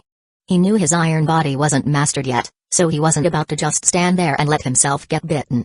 As the wolf's jaws closed in, it suddenly realized that it couldn't shut its mouth. The reason was simple: Wood had caught the Wolf King's fangs with both hands, using his body's strength to physically hold its jaws open. This wolf was the king of the red demonic wolves, and magical beasts had tremendous fighting power. Yet, this human boy was somehow matching it in raw strength. At first, the Wolf King felt disdain, thinking it was ridiculous that a mere human would try to resist its bite. But soon, the Wolf King's confidence began to waver as it realized that, even with all its might, it couldn't close its jaws to finish off its prey. Chapter 264, Is this Wolf King trying to surrender? At that moment, the Wolf King was in a very difficult position. With Wood stuck in its mouth, it couldn't bite down, nor could it shake him off. It was like having a bone lodged in its throat. But the Wolf King quickly came up with a solution and immediately put it into action. Magic began gathering in its mouth, and as a red magic circle appeared, the heat started building rapidly. Clearly, the Wolf King was preparing to shoot another high-temperature fireball. Wood was now trapped in front of the Wolf King's mouth, unable to move, with both hands occupied holding off the wolf's teeth. There was no way he could shatter the fireball like before. This meant the Wolf King had the perfect opportunity. Once it launched its fireball, Wood would have no choice but to take the hit head-on. He could either try to block the fireball and get bitten to death, or he could continue resisting the bite and suffer the full force of the scorching flames. So, you're going to use magic, huh? Seems like we had the same idea. Wood muttered. I wonder if your fire-resistant fur means your insides are also immune to fire. I'm curious to find out. As the Wolf King continued building up magic in its mouth, Wood freed one of his hands and formed a red magic circle in front of him. Sensing an unfamiliar magical presence inside its mouth, the Wolf King panicked. It immediately tried to clamp its jaws shut to crush Wood before he could cast his spell. But it was already too late. The Wolf King quickly realized that even with only one hand holding its mouth open, Wood was still too strong for it to bite down. Though Wood's body bent slightly under the increased pressure, it was clear that he wouldn't be able to hold out much longer. However, the Wolf King didn't have much time either. If it couldn't crush Wood before the spell was released, it knew what would happen when two fire spells collided inside its mouth. And it wouldn't be pretty.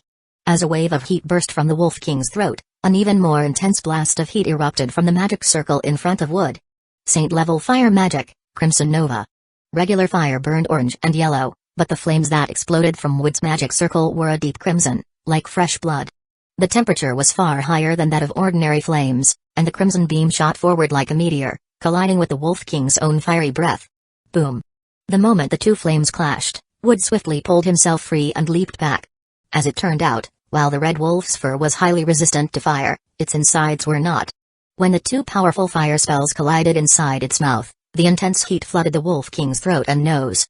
At the same time as it coughed up fire, the Wolf King also spat out a torrent of blood. With a loud crash, its massive body collapsed to the ground. This was the first time Wood had used saint-level magic in front of others. Although the spell's power had been somewhat weakened due to his unfamiliarity with the staff, it was still a saint-level spell. And no matter how strong a magical beast might be, taking a direct hit from a saint-level spell was no small thing. Considering that the Wolf King had been struck internally, it was impressive that it was still alive, let alone breathing. Wood had to admit the creature had remarkable vitality. Walking up to the nearly dead Wolf King, Wood gripped his staff tightly, ready to give it a more dignified death. A magical beast with intelligence is incredibly rare, even among the Beast Kings. It's a shame you picked the wrong opponent. But since you are a beast with intelligence, I'll give you a proper send-off with magic," Wood said solemnly. As he raised his staff and the magic circle began forming in the air, the Wolf King struggled to stand, despite the overwhelming pain surging through its body. "Oh? Is this about your pride as a Wolf King? You want to die standing up instead of lying down? If that's what you want, I can grant your last wish," Wood said, respecting the Wolf King's final stand. To Wood, this magical beast was acting more like a warrior than an animal. But just as he was about to deliver the final blow, the Wolf King did something that took Wood completely by surprise. Instead of continuing the fight, the Wolf King lowered its massive head in front of Wood, its tail wagging slightly behind it. This posture didn't look like a creature ready for its final battle. Could it be? As Wood considered the possibility, a weak voice suddenly echoed in his mind. "Powerful human, I wish to form a contract with you. I will serve you as my master. Please forgive my earlier disrespect toward you and my pack." The sight of the giant Wolf King, now sitting on the ground like a massive husky, left Wood stunned. "You can communicate through telepathy?" Wood was speechless for a moment. "Even if I agree to take you in as my servant? As my companion. Your injuries are too severe. You wouldn't survive much longer." If Wood could tame the Wolf King, he certainly wouldn't refuse. After all, intelligent magical beasts were already rare, and a beast like the Wolf King, with the ability to communicate and such impressive strength, was even rarer. Plus, with its potential, the Wolf King could become a valuable ally in the future. More importantly, it was a beast from the dungeon. After living here for so long, it might even know a way out of the labyrinth. That was something Wood was very interested in. "That won't be a problem," the Wolf King said weakly. "Although my internal injuries are severe, my body is highly resistant to fire magic. If I receive treatment with saint-level healing magic, I can recover." The Wolf King's voice was growing weaker, and it was clear it was hanging on by sheer willpower alone. If Wood didn't heal it soon, the beast would die for real. That was why the Wolf King had chosen to submit to him. For a creature like this, survival outweighed pride. It wasn't a mindless beast, it knew when to bow to a stronger power. Chapter 265, The Wolf King Wants to Betray Me? The Wolf King had submitted for survival, but it had also seen potential and hope in Wood. Looking at the boy before it, from the outside, he appeared to be nothing more than a human child. Yet, despite his young age, he possessed such incredible strength and could even wield saint-level magic. Magical beasts didn't usually submit to humans easily, but if the human was strong enough, it became a different story.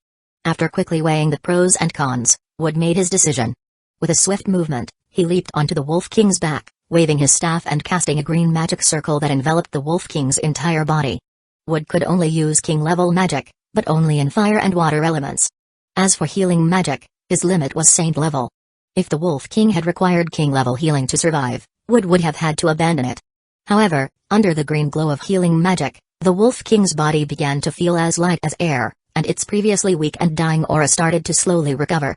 Because of the Wolf King's massive size and the severity of its injuries, Wood's saint-level healing spell was draining just as much, if not more, energy than he'd expended in the earlier battle. After several minutes of healing, the Wolf King's wounds finally stabilized, but Wood, having cast saint-level magic for an extended period, showed visible signs of fatigue. Using magic didn't drain physical strength. It drained mental energy. While physical exhaustion could be remedied through rest, mental energy was much harder to replenish. And unlike mere physical fatigue, overuse of mental energy could cause a magic user to lose focus or even fall unconscious. Seeing Wood nearly stumble and fall from exhaustion, the Wolf King's eyes narrowed as various thoughts flashed through its mind. There was no denying Wood's strength. The Wolf King knew it was no match for him in battle.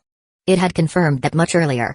But after continuously using saint-level magic, Wood, who was usually as powerful as a monster, was now clearly drained. The Wolf King believed that if it struck now, its chances of victory would be high. After all, excessive mental exhaustion wouldn't just weaken his magic abilities, it would also affect his combat skills. But as Wood looked ready to collapse, the Wolf King held back its desire to strike. Instead, it wrapped its tail around Wood's waist to steady him, preventing him from falling. In the end, the Wolf King chose not to betray him. It had already lost some of its dignity by submitting to Wood. If it were to repay him with treachery, it would lose the last of its pride. As the ruler of this dungeon, the Wolf King still had its honor. Wood had accepted its submission and healed it. Therefore, he was now its master. Killing its master wasn't something the Wolf King, with all its pride, could bring itself to do. It had chosen to follow Wood not just for survival, but because it had seen potential in him. Just as the Wolf King moved its tail to support the seemingly exhausted Wood, he nimbly flipped backward, avoiding the touch. When the Wolf King looked at Wood again, all traces of exhaustion were gone. The boy was as composed as ever.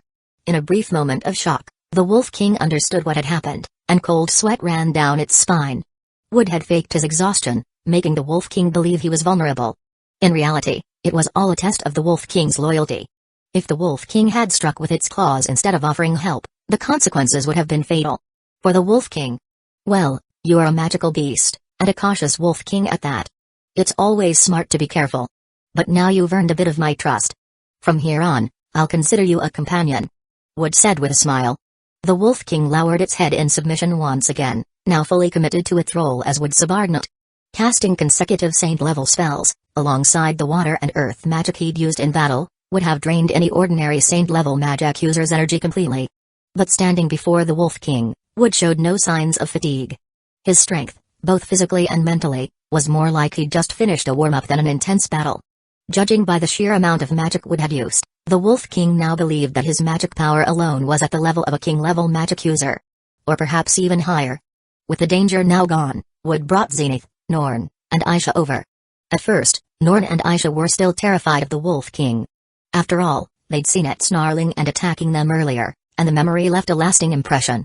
However, the Wolf King soon offered a friendly gesture, and with Wood there to reassure them, the two girls cautiously reached out to touch the beast's soft fur. When the Wolf King didn't react and even gave them a gentle lick, the girls' fear vanished entirely. They immediately relaxed and became fascinated with their new companion, their admiration for Wood growing even more. In their eyes, their big brother could do anything, and nothing was beyond his power. While the two innocent girls were completely enthralled, Zenith looked at Wood with a mix of awe and disbelief. She had been watching from afar earlier, and although she wasn't close enough to hear everything, she had clearly seen Wood use saint-level healing magic.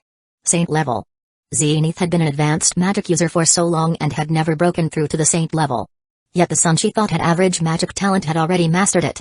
And Wood was only 11 years old. His magical talent was now clearly on par with Rudius. If not for the tear mole under Wood's right eye and his impressive close combat skills, Zenith might have mistaken him for Rudius instead of Wood. I'm sorry, Mother, for keeping my magic abilities a secret from you. But I didn't have much choice. On one hand, I didn't want to upset Rudius. On the other hand, I was afraid of being seen as some kind of freak. Chapter 266, Information about the moving dungeon. Wood decided not to keep hiding the truth about his magic from Zenith any longer. For one, she might be childlike at times, but she wasn't a fool. Moreover, given the dangerous environment they were in, there was no point in holding back anymore. Who knew what kind of enemies they would face next? Revealing his full strength was inevitable, so it was better to let Zenith know now rather than have her act recklessly trying to protect him later. After listening to Wood, Zenith was silent for a moment before walking over to him. With a gentle smile, she pressed his head to her chest and softly said, "No matter how amazing you are, you will always be my child, someone I am proud of. A clever, polite, and thoughtful child who always puts his family first." Seeing Zenith hug Wood and not herself, Norn, who had been playing with the big dog, suddenly got jealous. She rushed over, demanding a hug as well. The youngest, Aisha, stood by watching the scene, a look of loneliness creeping across her face. Though she was Wood and Norn's sister, Zenith wasn't her biological mother. But Zenith, ever sensitive and kind, quickly noticed Aisha's feelings. She walked over and pulled Aisha into her arms too. "Aisha, you are just as much my child as Wood and Norn. And don't worry, we will find your mother and get out of here soon." The fear and anxiety they had felt after getting lost in the dungeon and being attacked began to fade in the warmth of their family moment. The Wolf King had once commanded a large pack, But after Wood had taken out 2/3 of them, only a handful remained. With the Wolf King's submission, the remaining Red Wolves also chose to follow their leader and surrender. Since their resources were limited in the dungeon, Wood decided, after consulting the Wolf King, to harvest the corpses of the fallen wolves. His shirt had been destroyed earlier, and walking around bare-chested wasn't exactly ideal. So, Wood fashioned a coat from the wolf's fur, which not only covered him but retained some of its fire-resistant properties. As for the wolf meat, Wood didn't waste it. He roasted some using fire magic and preserved the rest as smoked meat. After all, they didn't know how long they'd be stuck in the dungeon. The food situation had to be taken seriously. Otherwise, it would be tragic to survive the dungeon's monsters only to die of starvation. At first, Wood worried that skinning the wolves and eating their meat might upset the Wolf King, especially since these wolves had once been his followers. But to Wood's surprise, when he asked, the Wolf King didn't care at all. In fact, it ended up eating more of the roasted meat than anyone else. The Wolf King explained that resources in the dungeon were scarce, and cannibalism wasn't uncommon among the creatures living there. When Wood asked how to escape the dungeon, the Wolf King shook its head, admitting it didn't know. The Wolf King wasn't born with intelligence. It had gained it after accidentally consuming a shard of a magical crystal found within the dungeon. This also granted it the power to communicate through telepathy. According to the Wolf King, the dungeon wasn't a regular one. It was a moving dungeon, making it easy to enter but difficult to leave. The exit moved unpredictably, so retracing their steps wasn't a reliable option. Aside from having the luck to find the elusive exit, there was one other way out: defeat the dungeon's guardian and escape through the large magic crystal.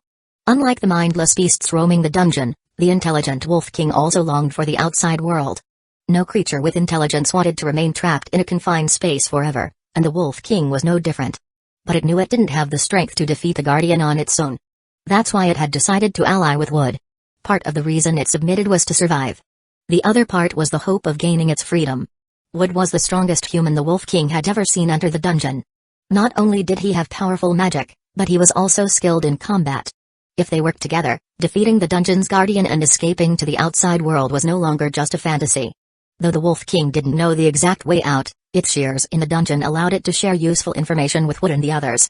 For example, the dungeon was divided into several sections, each separated by a gate-like structure. The monsters in each section had varying levels of strength.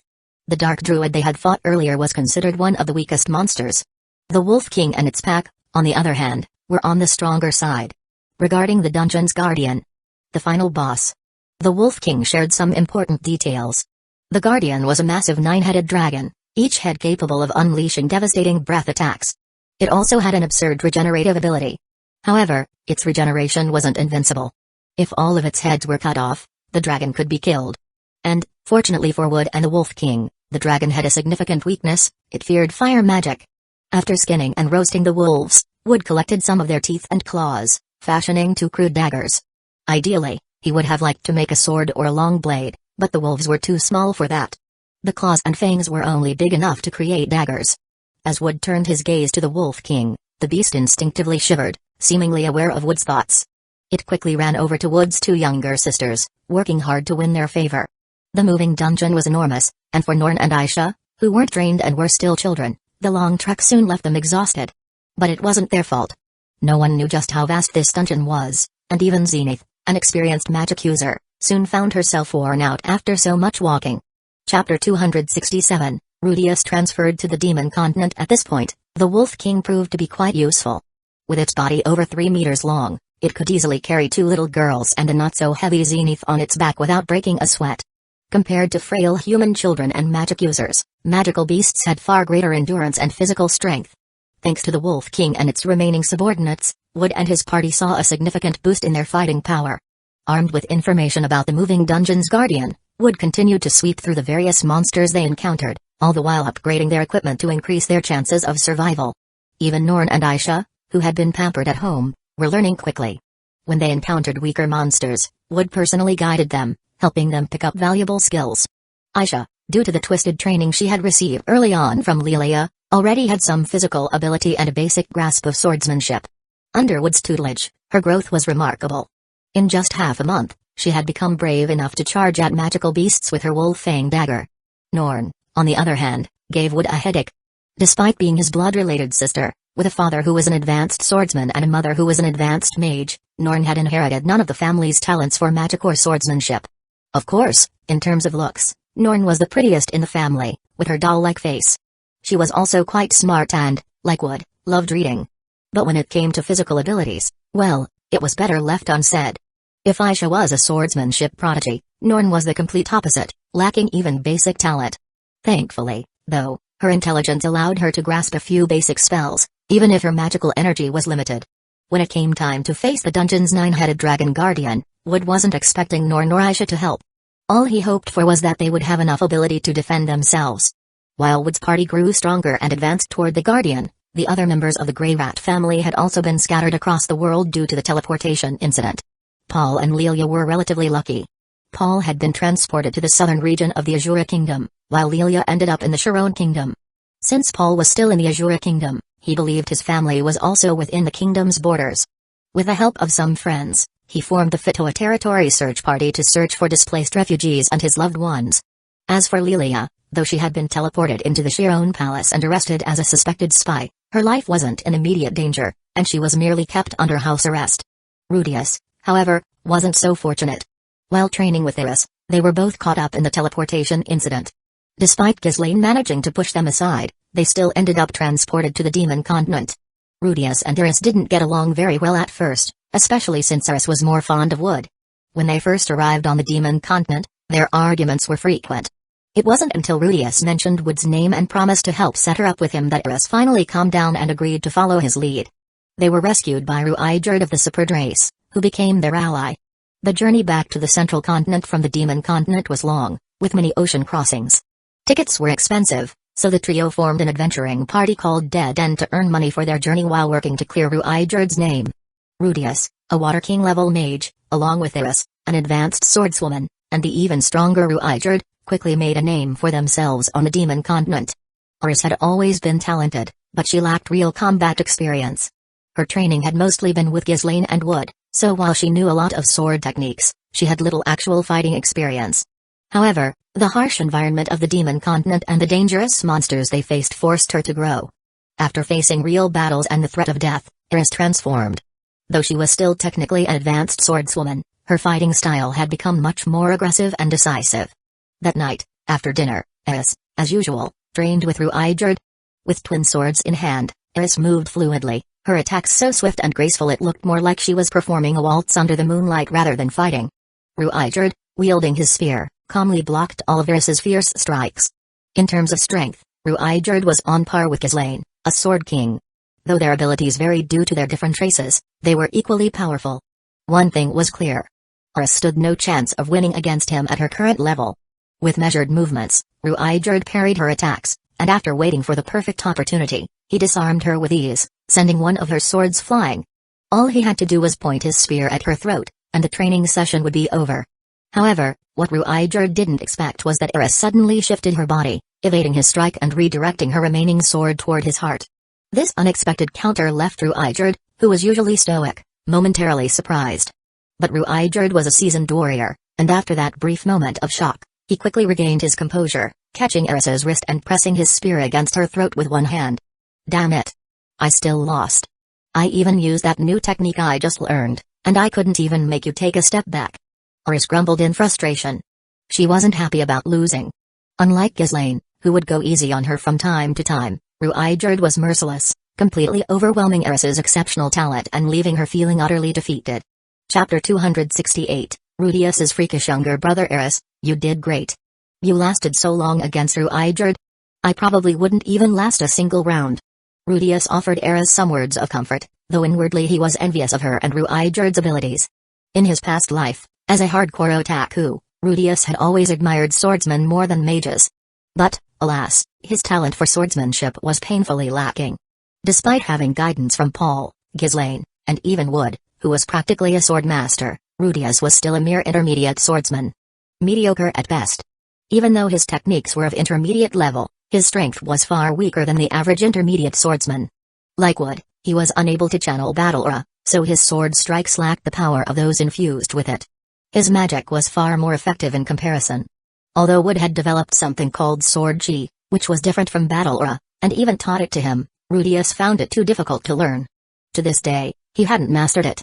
Rudius couldn't help but admire Iris and Ruijerd even more, knowing his limitations. Humphrey, you're a mage, so why are you comparing your swordsmanship to mine? If it were wood fighting Ruiger just now, he might have even won. Eris grumbled, clearly not satisfied with Rudius's consolation. She knew full well that Rudius's strength lay in magic, and as far as swordsmanship was concerned, he was below average. That last counterattack of yours, the one where you traded blows. Did you learn that from this wood person you keep mentioning? Ruiger asked, curious. After spending time with Eris and Rudius, Ruiger had came to realize that these two were far from ordinary children. His view of them had shifted from children who needed protection to something more akin to companions and friends. And throughout their time together, the name he heard most from them was Wood Grey Rat. Initially, Ruiger hadn't paid much attention to this name, but after seeing Eris use that risky counterattack technique, his curiosity about Wood began to grow. Wood? He's Rudius's younger brother, but he's smarter, stronger, and more polite than Rudius. Eris began, her eyes lighting up as she proudly listed Wood's many virtues. As she went on, Rudius's expression became more and more awkward, especially when she kept emphasizing how much better Wood was compared to him. But Rudius didn't find this surprising. When he first visited the Boreas family's home, he realized how incredibly popular Wood was. Apparently, the Boreas family treated Wood as if he were their own flesh and blood. Even Hilda, Eris's usually melancholic mother, became much more cheerful after Wood came to live with them. Rudius himself had benefited from this, receiving a warm welcome from the Boreas household just because he resembled Wood. The one who taught you that dangerous counterattack. Is he really a child like you? And you're saying he's even smarter than Rudius? Ruiger asked, his voice full of disbelief. He suspected that Eris's admiration for Rudius's younger brother might be clouding her judgment. The counterattack technique Eris had used was something only seasoned warriors would know, the kind of move that came from years of life and death battles. And yet, according to Eris, this Wood was only a child, just like Rudius. A boy that young couldn't possibly have such extensive battle experience. Moreover, Ruiger had grown to admire Rudius for his vast knowledge and intelligence. To be blunt, Ruiger considered Rudius a genius. Even at the age of 11, Rudius had demonstrated intelligence that surpassed Ruiger's own, despite his centuries of experience. From creating their adventurer party to working toward restoring the reputation of the superb race, every step Rudius took was well thought out and precise. And in terms of strength, Ruiger hadn't encountered many children, let alone adults, who could match Rudius in a fight. So to hear that there was someone even greater than Rudius, well, Ruiger found it hard to believe. Even though it pains me to admit it. Rudius sighed. Wood really is better than me. His knowledge is staggering, and it's not just because he reads a lot. He's genuinely smarter than I am. In terms of magic, he's probably not on my level, but when it comes to swordsmanship, I don't stand a chance. If we're talking about overall skill, I'd say I'm definitely weaker than him. Besides swordsmanship, he is also proficient in hand-to-hand combat, and he knows a fair bit of magic, too. I developed chantless magic, and he picked it up in no time. But the sword chi technique he created? I still haven't mastered it. If we're being honest, he's probably as strong as a sword king at this point. Ruiger was stunned. An 11-year-old sword king? That was basically a reincarnation of the sword god. Unlike mages, who could advance to king level if they had enough magical power and talent, becoming a sword king required more than just skill and technique. It demanded extreme physical strength and countless battles. Strength and experience couldn't be achieved through talent alone. They required time and dedication. An 11-year-old reaching the level of sword king? Ruiger had never encountered such a phenomenon before. The boy must have been training since birth. All I can hope is that when the teleportation disaster struck, Wood was with Norn and Aisha. Paul can handle himself, but Norn and Aisha. Rudius had absolute confidence in his brother's strength and ability to adapt. What worried him was the rest of his family, especially his two young sisters. Hearing this, Eris's expression also darkened. Like Rudius, she was concerned for her family, even though she didn't have younger siblings. Her parents, Philip and Hilda, held high positions in society, but they weren't exactly skilled in combat. If they had been teleported to a relatively safe area, things would be fine. But if they ended up somewhere like the Demon Continent. Chapter 269, First Encounter with the Labyrinth's Strongest Guardian. After months of battling through the moving labyrinth, Wood and his group finally reached its end. Standing in their way was the final boss of the labyrinth, the strongest guardian, known as the Nine-Headed Dragon. In the massive chamber ahead, a gigantic creature far larger than the Demon Wolf King stood tall, its 9 heads towering over the room. Behind it floated a massive magic crystal. Their goal was clear. Defeat the Nine-Headed Dragon and destroy the crystal to escape this labyrinth. The plan seemed straightforward, But the task itself was far from simple. Until now, Wood had only heard rumors about the nine-headed dragon from the Demon Wolf King, but seeing it in person, he realized just how dangerous it truly was. To put it bluntly, this creature was the strongest being Wood had encountered since arriving in this world. Even though the dragon hadn't moved, just standing there, it radiated an aura of invincibility. Norn and Aisha, who had matured somewhat over the past few months and had grown accustomed to fighting monsters, couldn't help but tremble. Slowly, they moved behind their brother for protection. The sheer presence of the creature overwhelmed them, and only their strongest protector, Wood, could give them the sense of safety they needed. "This is the first time I've seen a monster like this," Zenith muttered, her voice shaking as she gazed at the massive creature. Even Zenith, who had once been a member of the S-ranked adventuring party Fang of the Black Wolf, couldn't hide her fear. Throughout her years of adventuring, their party had slain many powerful monsters. But this nine-headed dragon was on a completely different level. Zenith was certain it was the most powerful creature she had ever encountered. Even if the Fang of the Black Wolf had been at full strength. Back when Ghislaine was still part of the group, they still might not have been able to defeat this monster. "Wood, we need to rethink this plan. There's no way we can win against this thing right now," Zenith said, her voice full of concern. It wasn't that she lacked courage. She just knew that with their current resources, challenging this monster was as good as suicide. From her experience as an adventurer, she knew that taking on a monster of this caliber required at least 2 fully equipped S-rank adventurer parties, along with plenty of supplies. Right now, their only real fighters were Wood, the Demon Wolf King, and Zenith herself. Zenith was more of a support member, and relying solely on Wood and the Demon Wolf King to defeat the nine-headed dragon seemed like a reckless gamble. The labyrinth still had unexplored areas, and they could gather more supplies and equipment before returning to challenge the dragon again. "While we have enough supplies for now, we can't stay trapped here forever. I'm really worried about the rest of the family, so the sooner we get out of here, the better," Wood replied. "And if we want to leave, this monster is a wall we'll have to face eventually. Even if we can't defeat it, we can still try to fight it and gather some battle data for next time." Wood wasn't ready to accept Zenith's suggestion to retreat. They had been stuck in the labyrinth for months, and he was growing increasingly worried about his family's safety. He wanted to leave this place as soon as possible. The nine-headed dragon was dangerous, no doubt, but Wood didn't believe it was unbeatable. Even when facing a boss, gathering information through an initial encounter was essential. If they couldn't win this time, they could use what they learned to have a better chance next time. In the end, Wood decided not to let Zenith or the Demon Wolf King fight. He planned to test the dragon's strength alone. The Demon Wolf King, carrying Zenith, Norn, and Aisha on its back, would be ready to retreat at a moment's notice. If things went south, they would flee as fast as possible. Wood trusted his own ability to escape. Even if he couldn't win, he was confident he could get away on his own. It took some convincing, but after revealing his true strength as a Sword King, Wood managed to get Zenith's reluctant approval. With a firm grip on the sword he'd taken from the Dark Knight earlier in the labyrinth, Wood used a wind spell to propel himself forward at high speed, appearing right in front of the nine-headed dragon in an instant. Almost as soon as he set foot in the dragon's domain, its 9 pairs of blood-red eyes snapped open. Roar! The 9 heads roared in unison, shaking the chamber with thunderous fury. The deafening sound waves echoed through the room, forming rings of pressure that rippled outward. The remaining red wolves following the Demon Wolf King collapsed to the ground, their legs giving out under the sheer force of the dragon's roar. This was the absolute pressure of a top-tier predator. In the face of the 9-headed dragon, ordinary monsters wouldn't even have the courage to fight. Zenith immediately covered Norn and Aisha's ears to protect their fragile minds from the overwhelming mental pressure. Her eyes, however, remained fixed on the small figure standing in the chamber. Their hope, Wood. With the wind-enhanced speed from his spell, Wood had gotten much closer to the dragon than the others, and he felt the full brunt of the beast's roar. But with his powerful body and the mental fortitude of a king-level mage, he resisted the dragon's roar and shook off the effects of the disorienting pressure. Swinging his sword, Wood unleashed a silver arc of energy through the air, aiming directly at the dragon's central head. After all, most living creatures were weakest at their heads or hearts. Since it was called a dragon, its body was naturally covered in metallic-looking dragon scales. Wood had initially worried that his attacks wouldn't deal enough damage. So, he poured all his strength into this strike, using swordsmanship at the level of a sword saint.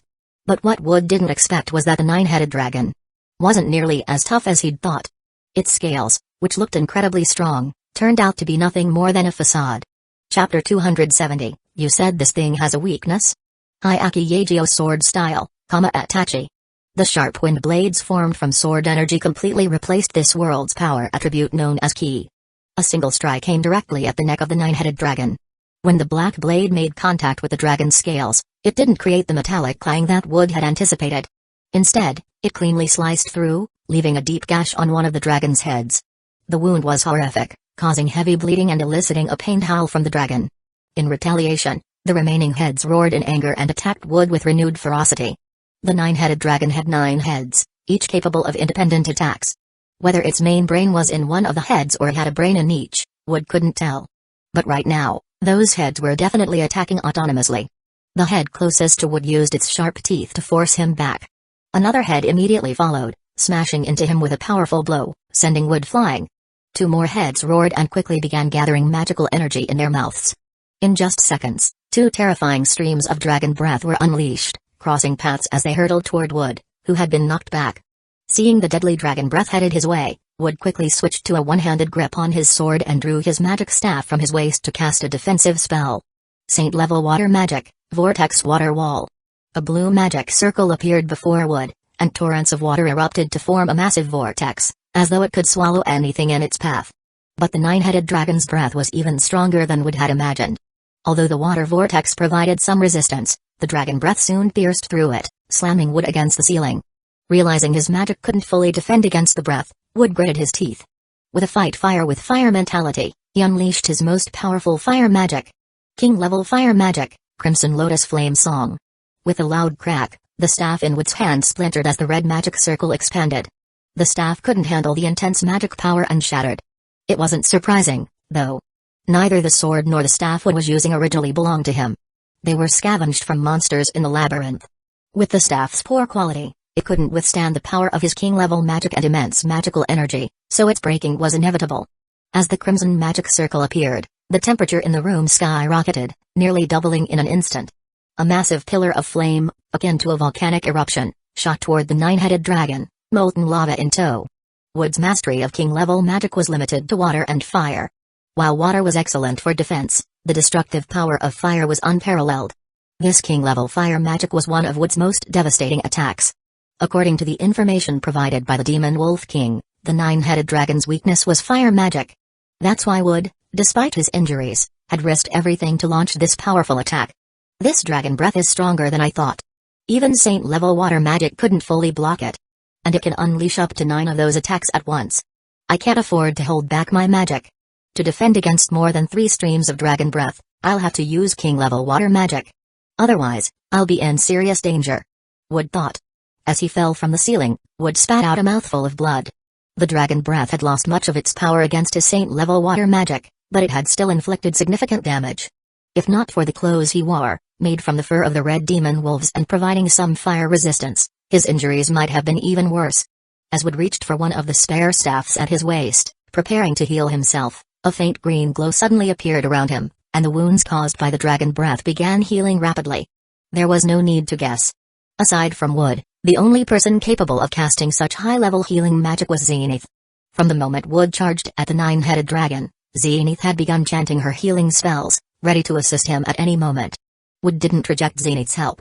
Although his magical energy was considerable, he needed to conserve it for the battle with the dragon. Aside from healing magic, Zenith's other spells wouldn't be much help against a monster of this caliber. Her magic was most valuable when used to heal Wood, their strongest combatant. According to the Demon Wolf King, the nine-headed dragon's weakness is fire magic. Even a monster of this level shouldn't come out unscathed after taking a direct hit from a king-level fire spell. The power of king-level magic was immense. The moment the pillar of flame struck the dragon, its entire body was engulfed in a blazing inferno. The ground beneath its feet was scorched, turning molten in places. With such intense heat, even a monster like the nine-headed dragon, whose weakness was fire, shouldn't be able to withstand it unscathed. As Wood continued receiving Zenith's healing, his eyes remained fixed on the dragon, still engulfed in flames. But then, a roar echoed through the chamber, shaking Wood's confidence. With a single bellow, the nine-headed dragon dispersed the flames surrounding it, revealing itself once again to Wood and the others. Its crimson eyes burned with fury, and its 9 heads roared in defiance. The metallic sheen of its scales gleamed in the dim light. There wasn't a single scratch on its body. Not only had the dragon emerged unscathed from the king-level fire spell, but even the wound Wood had inflicted on one of its heads earlier had completely healed. In short, after unleashing a saint-level spell and a king-level spell, Expending a portion of his magic and suffering injuries, Wood had inflicted virtually no damage on the nine-headed dragon. Chapter 271, The abilities and characteristics of the nine-headed dragon. Isn't his thing supposed to be weak to fire magic? That king-level fire spell should have at least severely injured a monster of the same level if it hit directly, right? Wood glanced at the demon wolf king, hoping it would provide some sort of explanation. This is supposed to be its weakness? Wood thought, its fire resistance seems even stronger than the demon wolf king's. I definitely heard adventurers who once tried to defeat it say that. The demon wolf king explained. Back then, that group of adventurers was very powerful. By human standards, they were at least an S-rank party. They also challenged the nine-headed dragon, and although they were wiped out, they gathered a lot of information during the fight. At that time, the demon wolf king had only been a small monster. It had stumbled upon this information by accident, and it was during that incident that it had consumed a magic crystal fragment, gaining its current abilities. I knew you'd be unreliable. If those adventurers had really figured out its weakness, do you think they would have been annihilated like that? Seeing that the nine-headed dragon was unharmed despite their efforts and that it had plenty of magical energy left after unleashing several dragon breaths, Wood decided it wasn't worth continuing the fight. He swiftly led the group out of the room. If they had been fighting any other monsters in the labyrinth, those creatures would likely have chased after them as soon as they saw the group retreating. But the nine-headed dragon, as the final boss, was different. It only launched a few more dragon breaths in their direction, which they managed to block, before ceasing its pursuit altogether.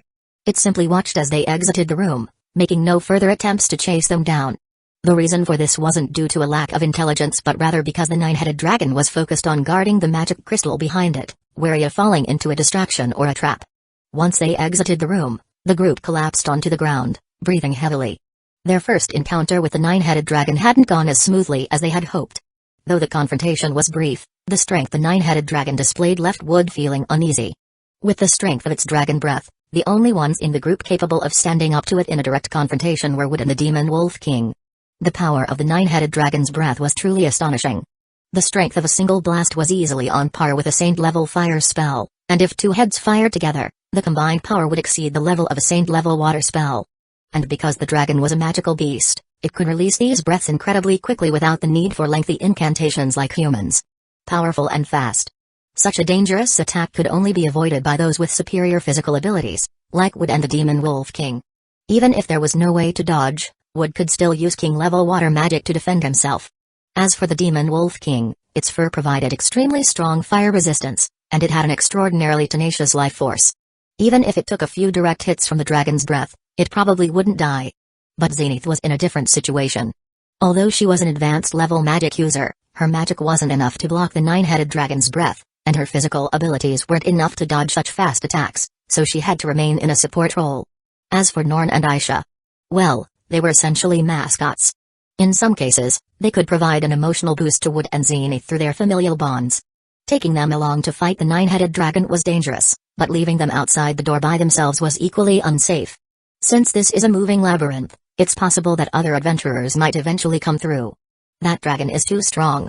I suggest we stay here a while and wait for other adventurers to arrive. We can work with them to defeat the dragon. Zenith proposed after they exited the room, still shaken by the terrifying dragon breath. Wood, Norn, and Aisha were all her children. Zenith didn't want to see any harm come to them. After witnessing the strength of the nine-headed dragon, she felt they needed to proceed with caution.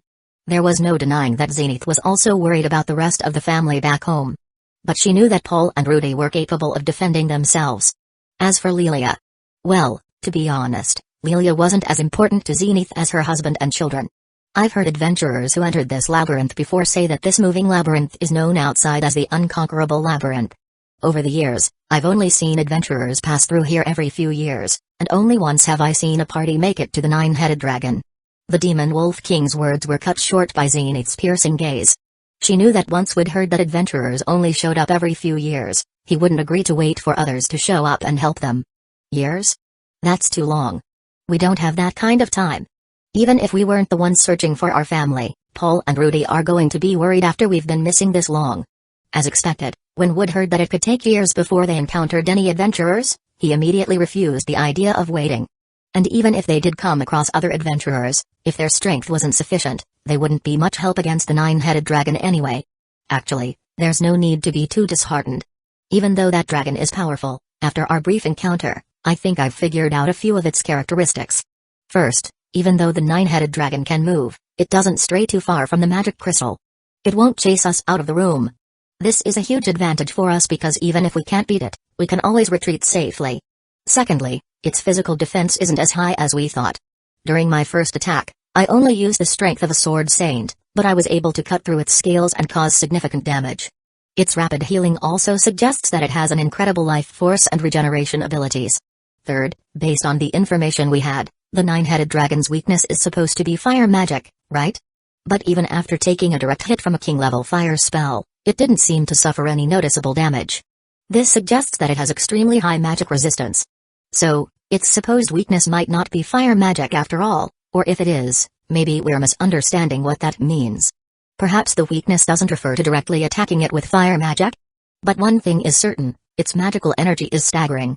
After unleashing several powerful dragon breaths, it's barely used any of its energy. Chapter 272, A Second Assault on the Nine-Headed Dragon.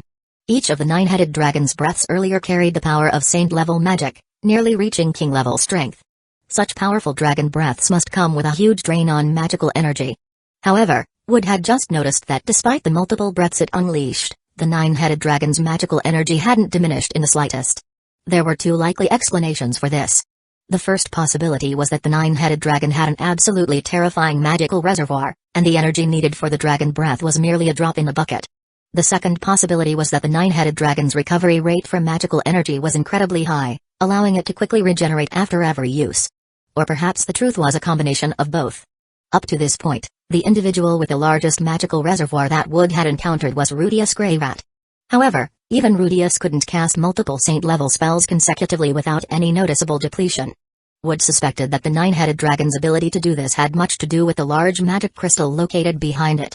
Combining his observations and analysis from the earlier battle, Wood quickly summed up the nine-headed dragon's characteristics. Its offense was immense, its endurance incredible, its health overwhelming, and its magical resistance was equally formidable. The only potential weak spot was its lower resistance to physical attacks. Even then, physical wounds could be quickly healed thanks to its regeneration abilities. Typically, such powerful regenerative abilities would require a significant amount of magical energy, but since the nine-headed dragon was connected to the magic crystal, which seemingly powered the entire labyrinth, it never had to worry about running out of energy. An unbeatable regeneration ability, endless magical energy, and devastating dragon breaths. There was a reason this moving labyrinth had earned the name Unconquerable Labyrinth. To defeat such a nine-headed dragon, one would either need overwhelming power to sever all nine of its heads at once or rely on sheer numbers to eventually wear it down. Unfortunately, Wood and his group didn't have the means for either of these methods. After healing their wounds and restoring their magical energy, Wood and his companions didn't rush back to challenge the nine-headed dragon again. Instead, they resumed their journey of hunting monsters. This period of adventure had shaken loose the long stagnant bottleneck in Zenith's abilities. Perhaps due to the high magical density within the moving labyrinth or Wood's expert guidance, after a week of effort, Zenith finally broke through the barriers of being an advanced level mage, ascending to the rank of saint-level magic user. Naturally, her specialty continued to be in healing magic. Zenith hailed from the Holy Millie's kingdom, a theocratic nation where most magic users excelled in healing arts. Those who could use saint-level healing magic were highly respected in Millies, with only bishops in the church being able to reach such a level. Apart from Zenith's progress, Norn and Aisha had also grown considerably during this time, and the demon wolf king's size had increased noticeably after devouring large quantities of monsters. Half a month passed, and since no other adventurers appeared in the labyrinth, Wood and his companions decided it was time to launch their second assault on a nine-headed dragon. Compared to their first attempt, their overall strength had improved significantly. They had managed to escape safely the first time, so there was no reason why this attempt would be any more dangerous. Upon re-entering the room, they were greeted once again by the overwhelming presence of the nine-headed dragon, standing majestically in the center of the chamber. As Wood and his companions entered, the dragon, which had seemed to be resting, stirred awake, as if sensing their presence. Norn, Aisha, you two should stay near the exit. If things get dangerous, don't hesitate. Run immediately, understand? Despite their progress, Norn and Aisha were still too inexperienced for this level of battle. The gap between them and the challenge they were facing was simply too vast. And unlike their initial test of the dragon's abilities, this time Wood and his team were committed to launching a full assault. It wouldn't just be Wood fighting alone. Both the Demon Wolf King and Zenith would actively assist in the fight. This meant that the only ones left to protect Norn and Aisha were the Demon Wolf King's red-furred wolf underlings. As long as the two sisters didn't engage directly in the fight, the nine-headed dragon's attacks were unlikely to reach their position. Additionally, Norn and Aisha had grown stronger over the past weeks, so they had developed some ability to protect themselves. After entering the room, Wood took up the primary role of attacking and drawing the dragon's attention. Zenith, on the other hand, quickly mounted the Demon Wolf King. Even as a saint-level magic user, physical ability remained a weakness for most mages. But riding atop the Demon Wolf King gave Zenith much-needed mobility, ensuring she could keep up with the battle to heal Wood as necessary, while also allowing the Demon Wolf King to attack without hesitation. Roar. The nine-headed dragon let out a powerful roar, demonstrating its authority as the strongest guardian of the labyrinth. 4 of its 9 heads raised up, gathering magical energy in preparation to unleash its devastating breath attacks. As soon as Wood and his team stepped into its range, it unleashed the dragon breaths without delay. Of the 4 breaths, 3 were aimed at Wood, while only 1 targeted Zenith and the Demon Wolf King. The nine-headed dragon wasn't stupid. On the contrary, it was highly intelligent, and it remembered these intruders from their last encounter. Among them, Wood was the only one who had managed to injure it during their previous fight. As for Zenith, although she was a mage, the dragon had no reason to fear magic users. Its high resistance to magic meant that even if it stood still and let Zenith attack, it wouldn't be harmed. The Demon Wolf King, while a rare and intelligent beast, still wasn't strong enough to pose a threat. The nine-headed dragon didn't regard it as a serious opponent. The only true threat was the young swordsman, Wood, who had not only strong swordsmanship but also the ability to resist its dragon breath. No one knew the nine-headed dragon's weaknesses better than the dragon itself. Wood had already shown he had the potential to defeat it. To avoid a humiliating defeat, the dragon knew it had to eliminate Wood first. Once Wood was dealt with, the mage and the wolves would be easy prey. Chapter 273, The Duel Between the Swordsman and the Dragon. As the 3 beams of dragon breath surged towards him, Wood didn't feel a trace of fear. In fact, he actually let out a sigh of relief. His primary role was to attract the dragon's attacks. If the target of those breaths had been Zenith and the Demon Wolf King instead of him, their combat abilities would be severely diminished, if not wiped out entirely. With only 1 dragon breath aimed at them, the Demon Wolf King should still have enough agility to evade, avoiding any critical danger. As for Wood, who now faced 3 breaths, he first used observation hockey to leap and dodge the first one. Then he summoned saint-level water magic to defend against the second. Marine 6 styles, moonwalk. When the 3rd dragon breath locked onto his airborne form, Wood, to the nine-headed dragon's astonishment, began bouncing off the air itself, rapidly dodging while remaining suspended above the ground. There was no visible platform under his feet, yet the boy moved through the sky as if he was running on solid ground, his steps exploding through the air. Watching this scene, not only the nine-headed dragon, but even Zenith and the Demon Wolf King, who had witnessed this technique before, were shocked by how effortlessly Wood was moving in the air. A human running through the sky? It seemed more magical than any spell. But according to Wood, this technique didn't belong to magic but was instead an advanced physical ability, one that surpassed human limits. Yay! Big Brother Wood is flying again. That monster can't even touch him. Seeing Wood use moonwalk, Norn and Aisha cheered excitedly from afar. For any human, the ability to fly was a powerful aspiration, and for these curious children, it was especially mesmerizing. For over half a month now, Wood had stopped focusing on swordsmanship or magic, instead dedicating all his time to honing moonwalk. Since he had already mastered instant transmission from the Marine 6 styles techniques, learning the more advanced moonwalk wasn't difficult for him. His body had already reached the necessary physical condition, and the technique was something Wood had mastered in other worlds. To conquer the nine-headed dragon, having agile mobility was essential, especially since they couldn't afford to take the dragon's breath head-on every time. The dragon's magic was tied to the entire moving labyrinth, so no matter how impressive Wood's magic reserves were, they were nowhere near enough to compete. That's why instant transmission and moonwalk became crucial. They allowed him to swiftly evade the dragon's attacks and take control of the battle's rhythm, just as he was doing now. After dodging all 3 beams of dragon breath, Wood used a combination of instant transmission and moonwalk to rush toward the nine-headed dragon. Hyaki Yagio sword style, dual blades. Joragamo. Since the opponent was so powerful, Wood held nothing back this time and unleashed one of the techniques from his personal sword style. After all, Zenith was a magic user and a complete outsider when it came to sword techniques, so she wouldn't be able to discern anything specific. As for the Demon Wolf King, being a magical beast that had never even left the labyrinth, there was even less to worry about. In Wood's hands, the 2 black swords danced like weaving needles, forming a vast spiderweb of slashes in front of him. The web of slashes was made entirely from the afterimages of his strikes, overlapping and crossing in all directions, creating the illusion of a web hanging in the air. Roar. The nine-headed dragon let out a pained howl as blood splattered everywhere. In an instant, its body was covered with dozens of deep, crisscrossing wounds. Enraged by the pain, the dragon lashed out, several of its heads either biting or ramming towards Wood. Why didn't the nine-headed dragon use all 9 of its heads to unleash dragon breath from the start?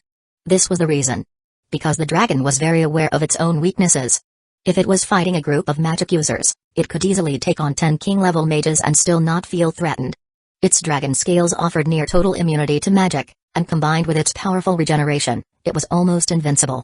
And as for its magical reserves, with the entire moving labyrinth backing it, the dragon never had to worry about running out of magic. However, against swordsmen, the situation was different. While its magical immunity was high, its physical defense was weak. If all 9 heads fired off dragon breath simultaneously, it would certainly unleash devastating area of effect damage.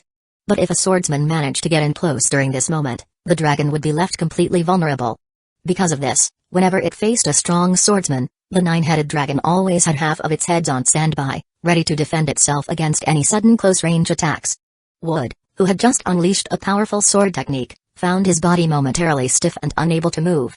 Marine 6 Styles, Iron Body.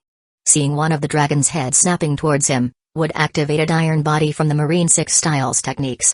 There was a saying in the world of pirates, out of 10 people who use Iron Body, 9 will end up on their knees. Wood wasn't overly confident in his Iron Body either, but at that moment, he had no other choice. Although armament hockey provided a similar, and even superior, defensive ability, Wood wasn't yet proficient enough with it. His mastery of armament hockey from the pirate world was still too low, and in this world, he hadn't been able to fully grasp its potential. Crash. The dragon's fangs bit down on Wood, creating a teeth-grinding screech. Being a creature known as a dragon, its bite strength was naturally terrifying. But as the 9-headed dragon bit into Wood, it felt as though it had clamped down on a solid rock. Annoyed by the sensation of biting into something hard, the dragon, which had intended to crush Wood in its jaws, decided it wasn't worth the effort and released its grip. However, before Wood could catch his breath, another of the dragon's heads slammed into him, sending him flying across the room. The powerful impact launched Wood into the nearby wall. Although the dragon hadn't managed to bite him in half, Wood was far from unscathed. While Iron Body had prevented him from being instantly killed, it couldn't fully withstand the dragon's immense bite force, and deep teeth marks were left on Wood's body. Chapter 274, Wood unleashes his full power. The bite marks on Wood's body were several centimeters deep. Though the 9-headed dragon hadn't completely bitten through him, the wounds were still severe, causing him to bleed profusely. Coupled with the final collision, Wood could feel that several bones in his body had been broken. As Wood was sent flying by the 9-headed dragon, the Demon Wolf King seized the opportunity to lunge at the same spot where Wood had previously attacked. Wood's earlier strikes had already wounded the 9-headed dragon, but in the short time that had passed, its wounds had begun regenerating. But now, the Demon Wolf King had reached the beast's side and viciously tore into the spot Wood had struck, using its sharp claws to reopen the barely healed wound. With a painful howl, the 9-headed dragon's beating heart was exposed to the air. This was all part of the strategy Wood had devised before entering the room to confront the 9-headed dragon. Every living creature has a weak point, usually in either the head or the heart. Since the 9-headed dragon had 9 heads, Wood had first targeted one of them during their initial encounter. But even after severing one of the heads, it didn't deliver a fatal blow to the dragon. From this, it was clear that the heads were not its weak point. If its heads weren't the key to killing it, the heart was the only other possible weak spot. Wood had used his wide-range attack, Joragamo, not to deal maximum damage but to pinpoint the dragon's heart. With the combination of moonwalk, instant transmission, and his unmatched swordsmanship, Wood had successfully completed his mission. Although he had taken some serious injuries, nothing was beyond what they had anticipated. The Demon Wolf King, having torn open the wound further, wasn't finished. Before the injury could heal again, it aimed another strike at the massive heart. But this time, the 9-headed dragon had recovered from the initial shock and slammed its head into the Demon Wolf King. Advanced Water Magic, Torrent Gate. As Zenith finished chanting, a powerful stream of water shot out from her staff, coiling around both herself and the Demon Wolf King like a protective serpent. When the dragon's head collided with them, the swirling water acted as a shield, providing significant resistance. Although this water magic had some offensive power, its primary purpose was defense. Unfortunately, the 9-headed dragon's scales were highly resistant to magic. If even king-level fire magic could barely scratch it, there was no hope for advanced-level water magic to break through. However, Zenith and the Demon Wolf King weren't counting on this magic to deal damage or even to fully block the dragon's attack. The sole purpose of the magic was to buy the Demon Wolf King enough time to land another strike. Seeing the dragon's exposed heart, the Demon Wolf King knew it had to act quickly. Summoning all its strength, it unleashed its sharp claws, aiming straight for the heart. Slash! The sound of claws piercing flesh echoed through the room. Although the dragon's magical scales provided near impenetrable defense against the Demon Wolf King's claws, they were useless. But just as Zenith's water magic stalled the dragon's attack, and the Demon Wolf King tore into its heart, something unexpected happened. Sensing the threat to its heart, the nine-headed dragon accelerated its regenerative ability, drawing even more magic to the wound. With its already incredible regeneration speeding up, the heart wound began closing rapidly. Realizing they were running out of time, the Demon Wolf King doubled down. With a furious roar, it used all its strength to tear the wound open even further, pulling it apart with its claws. Then, without hesitation, the Demon Wolf King lunged forward and sank its teeth into the dragon's beating heart. Roar! The nine-headed dragon let out a scream more agonizing than any before, shaking the entire chamber. Even with its heart shredded by the Demon Wolf King, the nine-headed dragon didn't die immediately. Instead, driven by unbearable pain and rage, it began thrashing violently. Vast amounts of magic surged from its body, and Zenith's water magic shield finally gave way as one of the dragon's heads slammed into it, shattering the defense. Zenith was knocked away, coughing blood and falling unconscious. But the nine-headed dragon wasn't done. Furious at the damage it had sustained, it quickly gathered magic in its mouth and launched a beam of dragon breath towards the falling Zenith. Seeing the beam closing in on Zenith, Wood's eyes widened in horror. Covered in blood, he desperately used instant transmission repeatedly, trying to reach her. But it was too late. The distance between them was too great, and the dragon's breath was too fast. No matter how fast Wood moved, he couldn't make it in time. Zenith! He screamed. Just as Wood was overcome with regret, blaming himself for pushing too hard to defeat the dragon, a red blur suddenly dashed in front of Zenith, shielding her from the dragon's breath with its massive body. It was none other than the Demon Wolf King, who had been thrown aside by the enraged dragon earlier. After tearing apart the dragon's heart, the Demon Wolf King had been knocked away by the creature's fury. But upon seeing Zenith become the target of the deadly breath, it had leaped into action, positioning itself between her and the attack. The dragon's breath slammed into the Demon Wolf King. Though the wolf's fur had some resistance to fire, the sheer force of the breath was too much. The impact caused its internal organs to rupture, and blood poured from its mouth. The fierce blast sent both Zenith and the Demon Wolf King flying across the chamber, crashing into the rocky walls and leaving deep craters where they landed. Seeing both Zenith and the Demon Wolf King gravely injured, Wood's fury reached its breaking point. His chest, previously unmarked, now glowed with runes symbolizing the heart of God, emitting a brilliant silver light. Chapter 275, A Battle Strategy of Mutual Destruction. Emperor-level fire magic, Purgatory of Red Lotus. In the once spacious room, a massive red magic circle now covered the ground. The scope of this magic circle was vast, encompassing both Wood and the nine-headed dragon within its radius.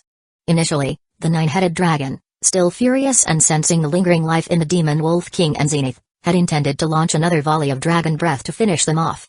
However, although the dragon breath had been unleashed, the powerful attack, equivalent to a top-tier saint-level magic, was intercepted by a towering wall of flames that suddenly erupted from the ground.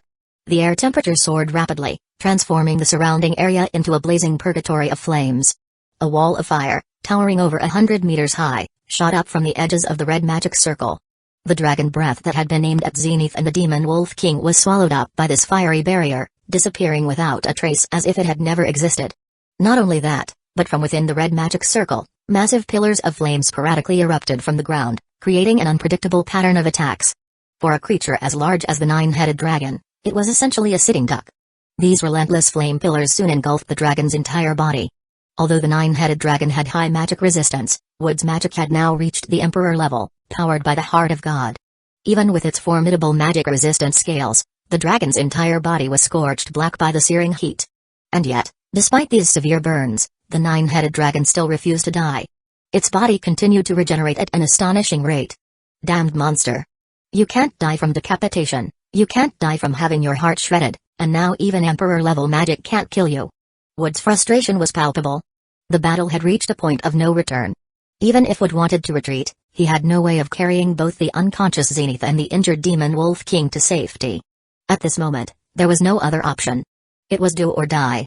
Either they managed to kill the nine-headed dragon, or they would all perish together.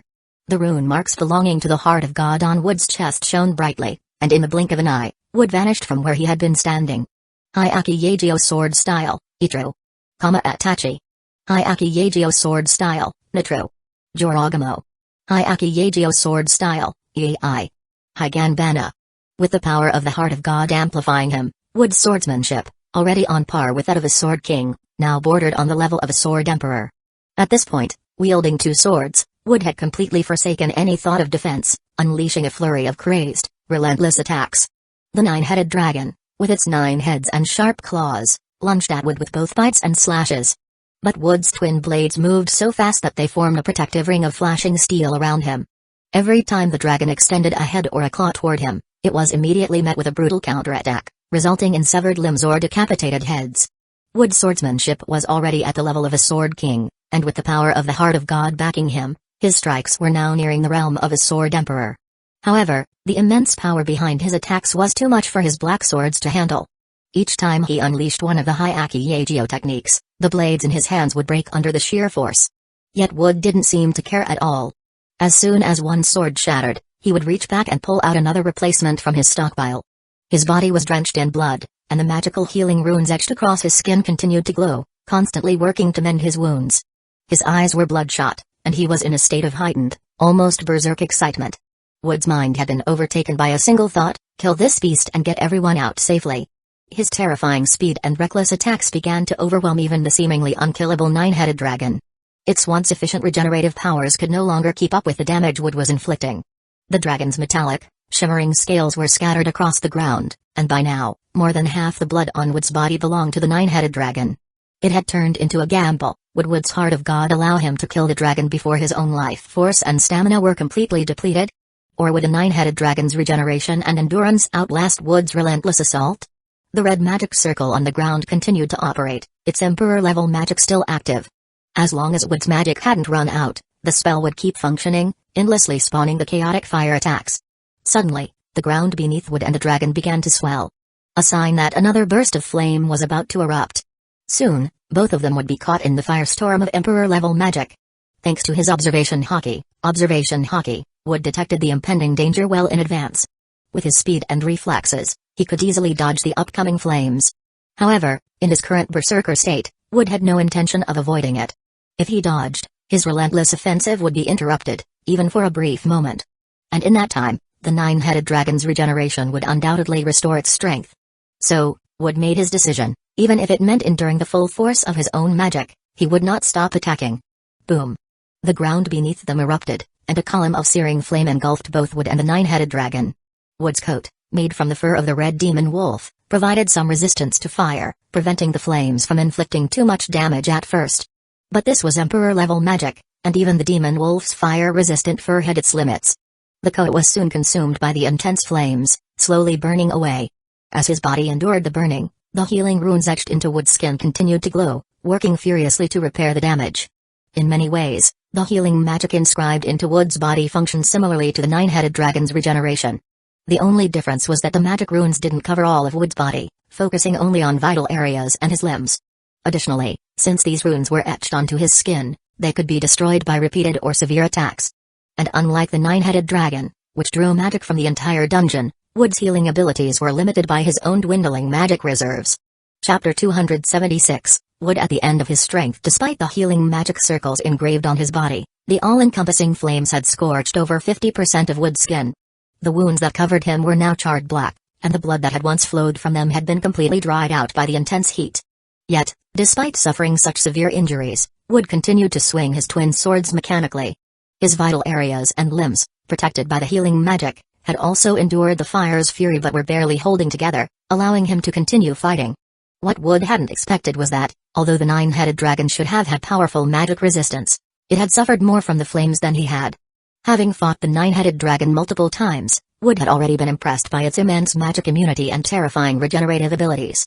Previously, he had used king-level magic against it multiple times, but the results had been minimal. Even the emperor-level magic, powered by the heart of God, had only managed to slightly injure the dragon. If he could survive the baptism of flames, surely the 9-headed dragon would fare better. But to his surprise, the 9-headed dragon let out an agonized roar as the flames engulfed it, a clear sign that the magic was dealing significant damage. Upon closer observation, Wood finally discovered the reason. The 9-headed dragon's strong magic resistance, Much like the fire immunity that the demon Wolf King had thanks to its fur, came from its metallic, gleaming scales. However, the difference this time was that, after enduring Wood's relentless sword attacks, the dragon's scales were now in tatters. Without the protection of its scales, the nine-headed dragon had lost its vaunted magical resistance. This was why it howled in pain under the fire's assault. Upon further observation, Wood realized that the information the demon Wolf King had overheard wasn't wrong after all. The nine-headed dragon's weakness was indeed fire magic. Or, to be more specific, without its scales to protect it, the dragon was particularly vulnerable to fire magic. As the flames scorched its body, the dragon's troublesome regenerative abilities were also halted. The continuous burning of its wounds completely prevented the regrowth of its flesh, leaving it charred and lifeless. The reason the nine-headed dragon had been nearly impossible to kill, whether by decapitation or by having its heart shredded, was because of its monstrous regenerative powers. Now that Wood had discovered the weakness in its regeneration, the fight became far more straightforward. Realizing this crucial weakness, Wood saw a glimmer of hope for victory. He no longer fought recklessly like a berserker. Instant transmission. Despite the excruciating burns on his legs, Wood gritted his teeth and launched himself forward, shattering the ground beneath his feet as he appeared behind the nine-headed dragon in an instant. With a swift slash, one of the dragon's massive heads was severed cleanly from its body. Saint-level fire magic, Scarlet Nova. This time, as the dragon's severed neck began writhing in an attempt to regenerate, Wood quickly followed up with a saint-level fire magic attack. As the fire consumed the regenerating flesh, the process came to a halt, and the severed head did not grow back. Moonwalk. Instant transmission. Moonwalk. Instant transmission. Hyaki Yagio sword style, Itro. Atachi. Atachi. Atachi. Using the combined techniques of moonwalk and instant transmission, Wood continuously evaded the nine-headed dragon's attacks.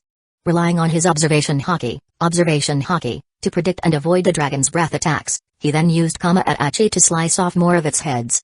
Each time, he followed up with a saint-level fire magic spell to prevent regeneration. Though Wood had figured out the dragon's weakness, the outcome of the battle was still far from certain. If Wood were in peak condition, he could have easily killed the dragon after learning of its weakness, even without using the Heart of God. It would have required more effort, but it was certainly within his abilities. However, there was no what if.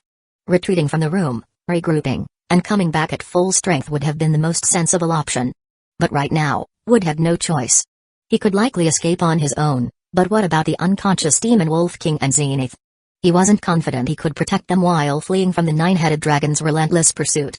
Unwilling to abandon anyone, Wood had no choice but to fight the dragon to the bitter end, carefully calculating each move. After using multiple spells, Emperor-level magic and the continuous healing from the magic circles inscribed on his body, his mana reserves were running dangerously low. At this point, Wood couldn't even afford to use magic to block the dragon's breath attacks. Even with the dragon's weakness revealed, he had to conserve enough mana to finish the battle. Fire magic was essential to halting the dragon's regeneration, and saint-level magic was the minimum requirement to deal lasting damage. With 9 heads to decapitate, Wood needed to ensure he had enough mana left to cast at least 9 saint-level fire spells. In order to conserve his mana, Wood relied on his observation haki, instant transmission, and moonwalk, pushing his agility and evasion to their absolute limits. He dodged every breath attack and lunge, and when there was no way to avoid an attack, he would shift his body to ensure that it didn't hit any vital areas, allowing him to keep fighting. Eventually, to save his remaining mana, Wood even deactivated the healing magic circles on his body. Without the constant healing, Wood's stamina for a prolonged battle was drastically reduced. Fortunately, as more of the dragon's heads were severed, its attacks and overall threat level gradually weakened. Hyaki Yagio sword style, Nitru ultimate technique. Two-faced Buddha. An ominous, spectral figure of Ashura appeared behind Wood. With his twin swords, he unleashed a devastating X-shaped slash, cutting through the remaining 3 heads and cleaving the dragon's body into several pieces. Exhausted and battered, Wood finally collapsed onto the ground.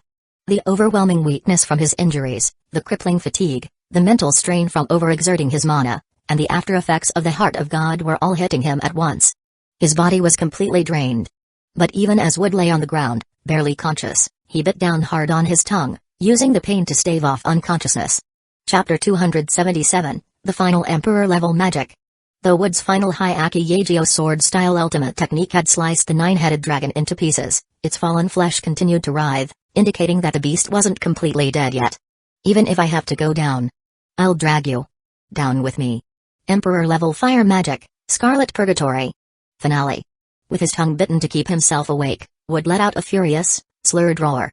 With great effort, he raised his right hand, gripping the air in front of him as if clutching at something. The last vestiges of his magical power were completely drained, leaving nothing behind. The red magic circle that had been glowing on the ground since the battle's start now radiated with brilliant light as Wood's hand closed. The circle began to shrink rapidly. As the red magic circle beneath the nine-headed dragon shrunk to just a tenth of its original size, the fire elements contained within it were compressed to their most concentrated form. Boom! The resulting explosion from the Emperor-level magic sent shockwaves through the entire moving labyrinth, shaking the very foundation of the massive structure. Half of the vast chamber turned into a sea of crimson fire. Scarlet purgatory. The intense heat instantly transformed the surrounding ground into molten lava, and the writhing remains of the nine-headed dragon were swiftly consumed by the overwhelming heat. Having cast this final spell, Wood's body had been pushed to its absolute limit. He collapsed into unconsciousness. Although the magic circle's final explosion had been focused on the nine-headed dragon, Wood wasn't far from the impact zone. The violent burst of heat waves from the Emperor-level spell swept him up in its wake. The flames obliterated his red coat, which had been made from the demon wolf's fire-resistant fur. His body was left covered in fresh burns. As his body was thrown through the air like a rag doll, sliding across the ground for nearly 100 meters, the only two who remained unscathed, Norn and Aisha, rushed over, their faces full of panic. When Zenith and the Demon Wolf King were knocked unconscious earlier, the two young girls had wanted to rush in and help. However, they had clung tightly to the instructions Wood had given them. No matter what happened, they were not to enter the battle zone. They remembered that they wouldn't be able to help and would only make things worse. But when they saw Wood's scorched and battered body hurled from the explosion center, the two little girls could no longer stand idly by. When they saw Wood, lying in a heap on the ground, his skin burned and his once shiny golden hair scorched away, Norn and Aisha were both overwhelmed with emotion. This disheveled and broken figure was barely recognizable as their once strong and handsome Wood. To Norn and Aisha, Wood had always been the most powerful person in the world. He was gentle, knowledgeable, handsome, and incredibly strong. Even though he shared the same face as Rudy, their older brother, Rudy often gave them a mischievous or awkward vibe, while Wood was always the reliable hero. This can't be. Wood can't look like this. I'm going to punish that monster. Seeing Wood in such a state, both Norn and Aisha began crying uncontrollably. Filled with rage, Norn grabbed her staff, ready to charge into the lava field to avenge her injured brother and mother. But before she could take another step, Aisha grabbed her arm. Why are you stopping me? Don't you want revenge for Wood? Don't you care about him? Norn's voice was filled with anger. Being just a few years old, she wasn't considering whether she could actually fight the enemy. She just knew that someone had hurt her family, and she wanted to make them pay. Norn, before we think about revenge, we need to help Wood. Do you really want to watch him die right in front of us?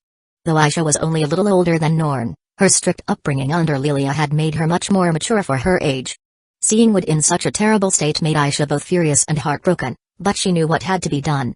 Although she had a natural talent for swordsmanship, she wasn't skilled in magic like Wood or Rudy. As a result, she hadn't been able to learn any magic. Norn, though not particularly talented in magic, had at least learned a few beginner-level spells during their time in the labyrinth, where magic was abundant.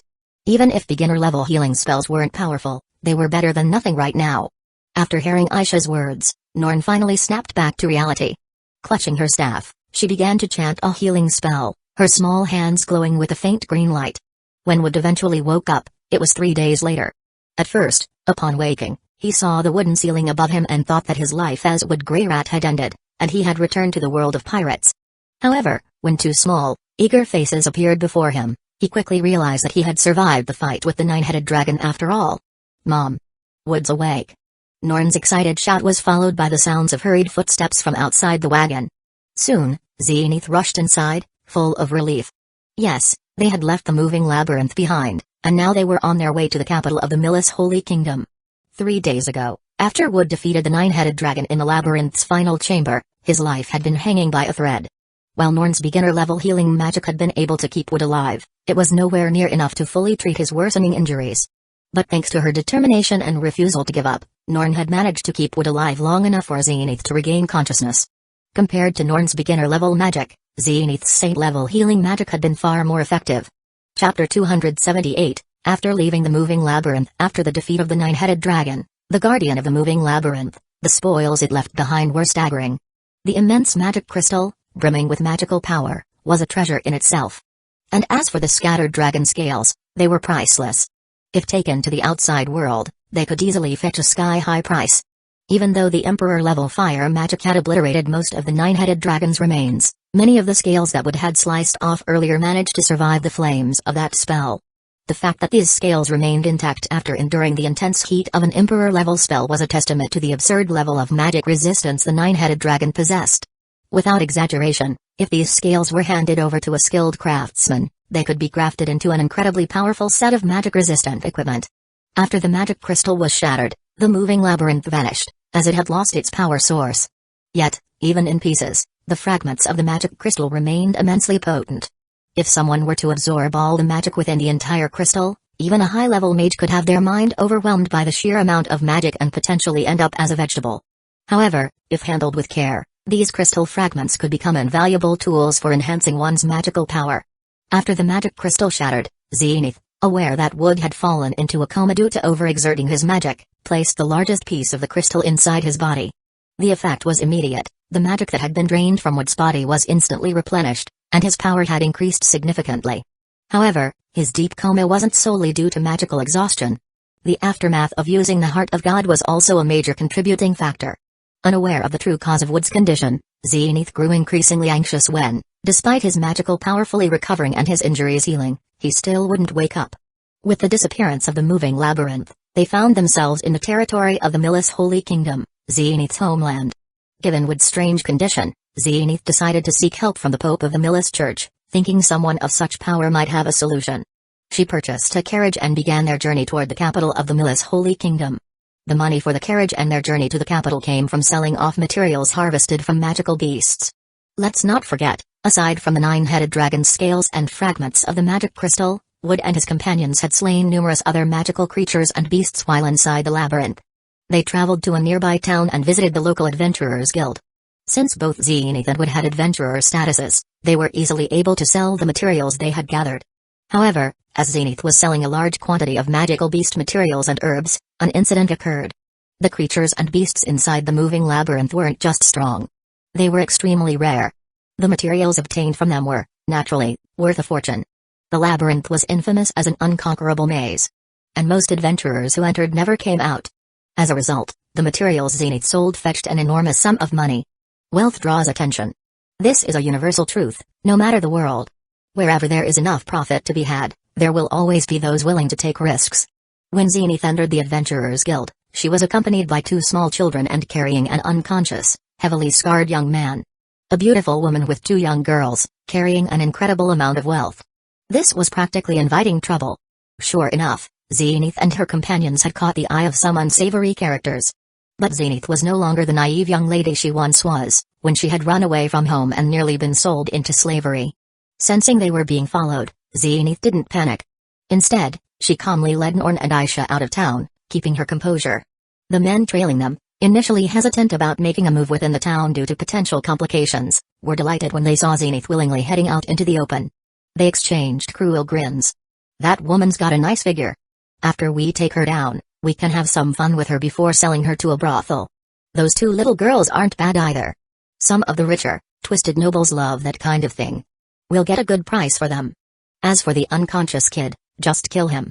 No point in keeping him around. I can't believe our luck today. This woman's practically begging to be robbed.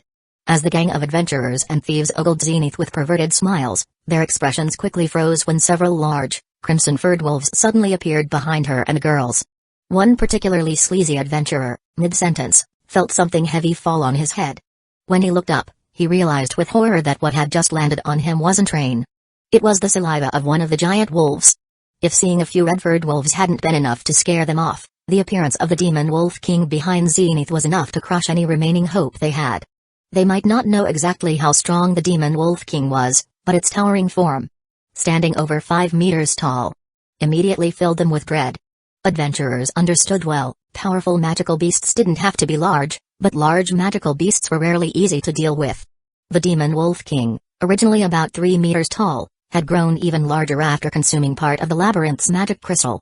Not only that, but its smaller pack members, as well as Zenith, Norn, and Aisha, had all absorbed some of the crystal's power too. There was simply no other option. The magic crystal was enormous, easily the size of an adult human body.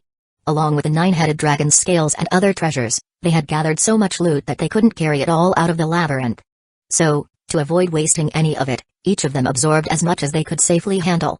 Wood had consumed the largest portion of the crystal, taking in more than half of its total size. The remaining half had been divided among the Demon Wolf King, its smaller pack members, and the others, including Zenith and the girls. Chapter 279, A Mother with a Natural Monster Attracting Aura? With the boost from the magic crystal, the Demon Wolf King grew to over 5 meters in length. Even its once normal-sized wolf companions now stood at over 2 meters tall, as big as young bulls. Zenith, who had previously been capped as an advanced-level mage, broke through to saint-level magic during her time in the magic-rich environment of the moving labyrinth. Now, after absorbing the magic crystal, her magical strength had increased further, giving her hope of reaching the elusive king-level magic user threshold. Norn, whose magical talent was previously quite mediocre, saw her potential grow thanks to the magic crystal, enough that she could finally catch up with Aisha in strength. I was done with slaughtering humans after submitting to my master, but since you're the ones courting death, I can't be blamed for what comes next. The Demon Wolf King declared. Having grown even stronger, the Demon Wolf King no longer needed to communicate telepathically and could now speak human language. Seeing the massive, 5-meter-long beast that not only had intelligence but also spoke like a human, the adventurers who had initially harbored malicious intent now looked terrified. A magical beast of this size and intelligence was clearly not something ordinary. Even using basic logic, it was evident that this was no ordinary beast. It would take an S-rank adventurer party at the very least to stand a chance against it. We didn't know who we were messing with, please spare us. We swear we won't do it again. One of the adventurers pleaded, dropping to his knees. If this had been the old Zenith, she might have considered showing mercy, as she was a devout follower of the Millis Church. However, this time, she remained cold and unresponsive, silently turning her back on the adventurers and leading Norn and Aisha away. What was about to happen wasn't something for children to see. Zenith had always been gentle and kind, but with Wood in a coma, she had taken on the responsibility of protecting him and the 2 young girls. If those adventurers had only targeted her, she might have let it go, but they had dared to threaten her children. That crossed a line she could never forgive. After Zenith and the girls left, the Demon Wolf King gave a signal with its eyes, and its pack howled, charging at the group of adventurers. The Demon Wolf King's subordinates, having grown significantly in power, were now as strong as intermediate-level swordsmen, with the added advantage of fire resistance and incredible vitality. As for the Demon Wolf King itself, after its recent evolution, its strength now rivaled that of a sword saint, and it could even cast advanced-level magic instantly. A regular sword saint wouldn't stand a chance against it. The group of 10 or so adventurers who had planned to attack Zenith were now facing the full might of the wolves. The Demon Wolf King had initially hoped to test its newfound strength in a proper fight. But it quickly realized that these adventurers were nowhere near the level of opponents it had faced before, like Wood and Zenith. Not all adventurers were like Wood, and even those at S-rank like Zenith were rare. For example, Paul and Zenith, being advanced-level swordsman and mage, were already considered elite in any adventuring group. The Demon Wolf King's pack crept through the adventurers like wolves among sheep. They stood no chance. These adventurers were already nervous, their fear exacerbated by the intimidating presence of the Demon Wolf King. In such a state, they couldn't even perform at their usual level. Pathetic. Is this the best humanity's adventurers have to offer? To think you had the audacity to harbor ill intentions toward my master's mother. The Demon Wolf King spat in disgust. With a snarl, it turned and walked away, leaving its pack to finish off the adventurers. For the Demon Wolf King, this had been nothing but a waste of time. The adventurers were so weak that it felt beneath the mighty wolf to engage them. As the sounds of the adventurers' dying screams filled the air behind them, Norn, out of curiosity, tried to glance back, only to be stopped by Zenith's stern gaze, which quickly made her behave.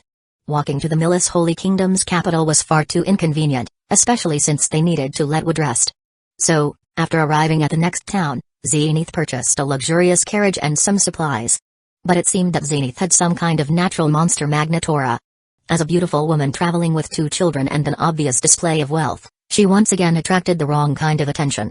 Predictably, the same scenario repeated itself, with the Demon Wolf King's pack tearing through a new group of attackers, while the Demon Wolf King mocked the adventurers' weakness all over again. To be fair, humans weren't inherently weak. It was just that the adventurers of this world weren't particularly strong. Most people who became adventurers did so out of necessity. Those who reached advanced level or higher would often find stable, well-paying jobs in any kingdom and didn't need to risk their lives adventuring. Zenith wasn't intentionally luring these would-be criminals in by appearing weak. The Demon Wolf King and its pack were magical beasts, and bringing them into town would only cause unnecessary panic. That's why she left them outside. Ultimately, it was human greed that led these men to their deaths. As Norrin excitedly recounted to Wood all the events that had happened while he was unconscious, Wood could only respond with a hopeless smile. After being unconscious for 3 days, Wood finally woke up, feeling a bit stiff but otherwise fine. In fact, his magic power had significantly increased during his rest. Wood had always been somewhat behind Rudy in terms of magic power, but now, after his ordeal, he felt that he might have caught up. Zenith, I told you I'm fine now. Even Norn and Aisha can feed themselves. Wood began, watching his mother approach him with food. Before he could finish, Zenith cut him off with an uncharacteristically sharp tone. Fine?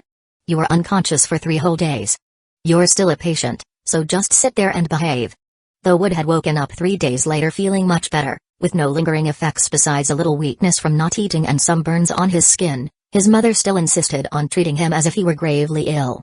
Chapter 280, Heading to the Holy Kingdom of Millis. Thanks to the good looks of Zenith and Paul, the entire Grey Rat family had inherited remarkable appearances. However, after using fire magic during the battle against the Hydra, Wood's once dazzling blonde hair had been completely burned off, leaving him with a shiny bald head. Despite Zenith's healing, half of his body was covered in red burn scars from the intense heat. Zenith was worried about this, as it reminded her of Rudy, who was very vain as a child, always checking himself out in the mirror, since Rudy had been a shut-in in his previous life. Zenith feared Wood might be just as concerned about his appearance, worried he wouldn't be able to accept the scars. Hair would eventually grow back, but burned scars were much harder to heal.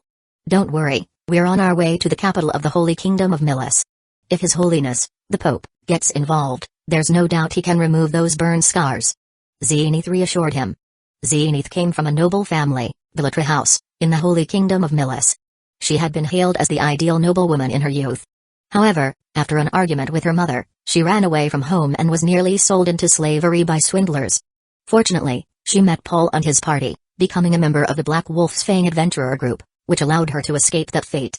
Since then, she hadn't returned to the Holy Kingdom, not even after marrying Paul and having Wood and Rudy. She never contacted the Litra family. This revealed a strong-willed side that Zenith shared with Paul. Both were remarkably stubborn in their own ways. Wood didn't know the full extent of the rift between Zenith and her mother, but the fact that she never mentioned her mother spoke volumes. Clearly, Zenith was determined to never yield to her. But for Wood's sake, Zenith had finally compromised and decided to return home, willing to humble herself before her mother for his treatment. There was no other choice. The Holy Kingdom of Millis was a theocracy, where the Pope held more power than the king. In order to get the Pope to treat Wood, Zenith would need the influence of the Litra family. It's really not that big a deal, Wood said. Now that I look different from Rudy, at least I won't have to keep taking the blame for his antics. And once I master king-level healing magic, I'll be able to heal these scars myself. With his recent increase in magic power, Wood felt confident he could eventually learn king-level healing magic. Mastering king-level magic was simply a matter of time, given how his magic had grown. Before, Wood only had king-level fire and water magic, but after the recent battle, he sensed his magic power had surged. For a mage, when the magic power is there, mastery of new spells often follows naturally. Just as a saint-level water mage could, in theory, learn a beginner-level fire spell, Wood knew he could expand his magical repertoire with his newfound strength. If Wood had said this before, Zenith might have thought he was just being stubborn. But after seeing him in action in the moving labyrinth, she had came to realize that her son was a prodigy. He had already mastered king-level fire and water magic, so learning king-level healing magic didn't seem that far-fetched. What Zenith didn't know was that during his final battle with the Hydra, Wood had even used an Emperor-level fire spell. Something she had missed because she was unconscious at the time. Even Norn and Aisha, who had witnessed it, didn't realize its significance. All they knew was that their brother had cast an immensely powerful spell. Upon hearing that Wood could potentially heal himself with king-level healing magic, Zenith immediately rushed outside the carriage, ready to turn the wagon around. Zenith, what are you doing? Weren't we going to see grandmother in the Holy Kingdom? Wood asked, curious. Although this world was just part of a system-driven simulation, each life felt real to Wood. He had been born into this world, lived here for 11 years, and his family, Paul, Zenith, and the others, were his true family. So he couldn't help but feel a bit curious about his grandmother, whom he had never met. What grandmother? Our main priority is to find Paul and Lilia. The rest can wait until later. Zenith replied curtly. It was obvious that Zenith's earlier decision to return home had been solely for Wood's treatment. Now that she knew he could heal himself, Her stubbornness kicked in again, and she wasn't about to bow to her mother. If we're going to find Paul and Lilia as soon as possible, then heading to the Holy Kingdom is still the right move. Wood countered. This world is vast, with countless kingdoms and regions. Relying on just ourselves to find them would take forever. But with the resources of your noble family in the Holy Kingdom, we could get the information we need to locate them much faster. Wood's reasoning finally broke through Zenith's stubbornness, and they decided to continue on to the Holy Kingdom. After all, he wasn't wrong. Finding Paul and Lilia would require more than just luck. They needed information and manpower, resources they couldn't obtain alone. As they traveled toward the Holy Kingdom of Milis, Wood and his family turned quite a few heads. In this medieval world, long-distance travel usually meant horse-drawn carriages. However, Wood's carriage was pulled not by horses, but by rare, powerful wolf-like magical beasts. The massive demon wolf that accompanied their carriage was even bigger than the wagon itself, catching the attention of everyone they passed. If it weren't for the fact that two cheerful little girls were playing on the giant wolf's back, many of the travelers they encountered would have assumed they were facing some kind of terrifying magical beast leader. Seeing how easily they controlled such powerful creatures, it wasn't hard for the onlookers to guess that the passengers inside the carriage were either incredibly powerful adventurers or nobles of great importance.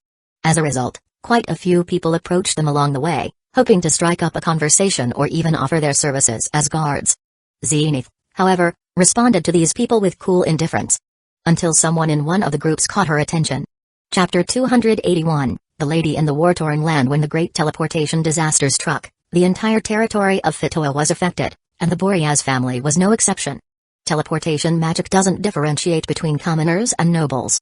At the time of the disaster, Philip and Hilda of the Boreas family were enjoying their afternoon tea. Philip had been contemplating his ambitions, unsure whether he should marry his daughter Eris to Wood or to Rudy. Since Hilda was Eris' mother, naturally Philip sought her opinion on the matter. Hilda had harbored resentment toward Philip for losing the competition to become the head of the family, which had led to their child being taken by the main house. However, when it came to Eris' marriage, Hilda was quite satisfied with Philip's approach. Although Paul and Zenith came from noble backgrounds, they had long since abandoned their noble status, which meant that both Wood and Rudy were now considered commoners. On the other hand, Eris, as the beloved granddaughter of Lord Sauros and the daughter of the city Lord Philip, was unmistakably a young noblewoman. Normally, Eris would be expected to marry someone of equal noble status, and Wood and Rudy wouldn't even be considered as possible suitors. But this time, Philip had unexpectedly stood his ground, insisting that he would personally decide his daughter's marriage and had chosen both Wood and Rudy as candidates. As for asking his wife Hilda for her opinion, Philip thought it was somewhat unnecessary. Philip favored both Wood and Rudy because of their intelligence and exceptional talents, far beyond that of their peers. However, compared to Rudy, Hilda clearly preferred Wood. This was evident in the way she cared for the flower called Light of Dawn, tending to it with such devotion.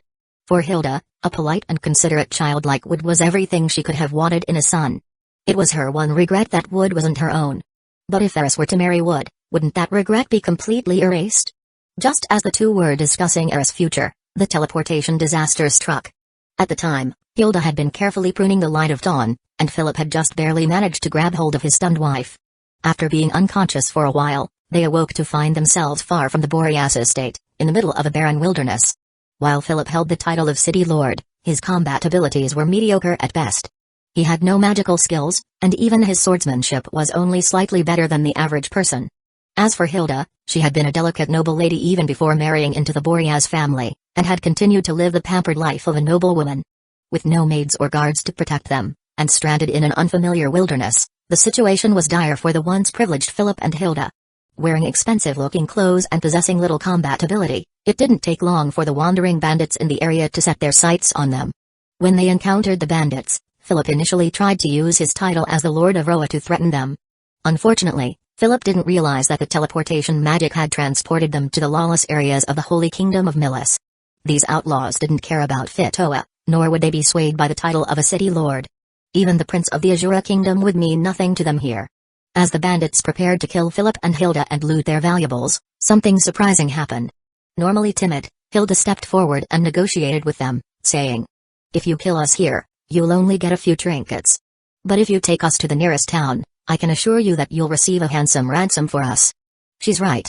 I am the heir to the Fitoa territory in the Azura Kingdom. If I send word to my family, they'll surely pay handsomely to get us back.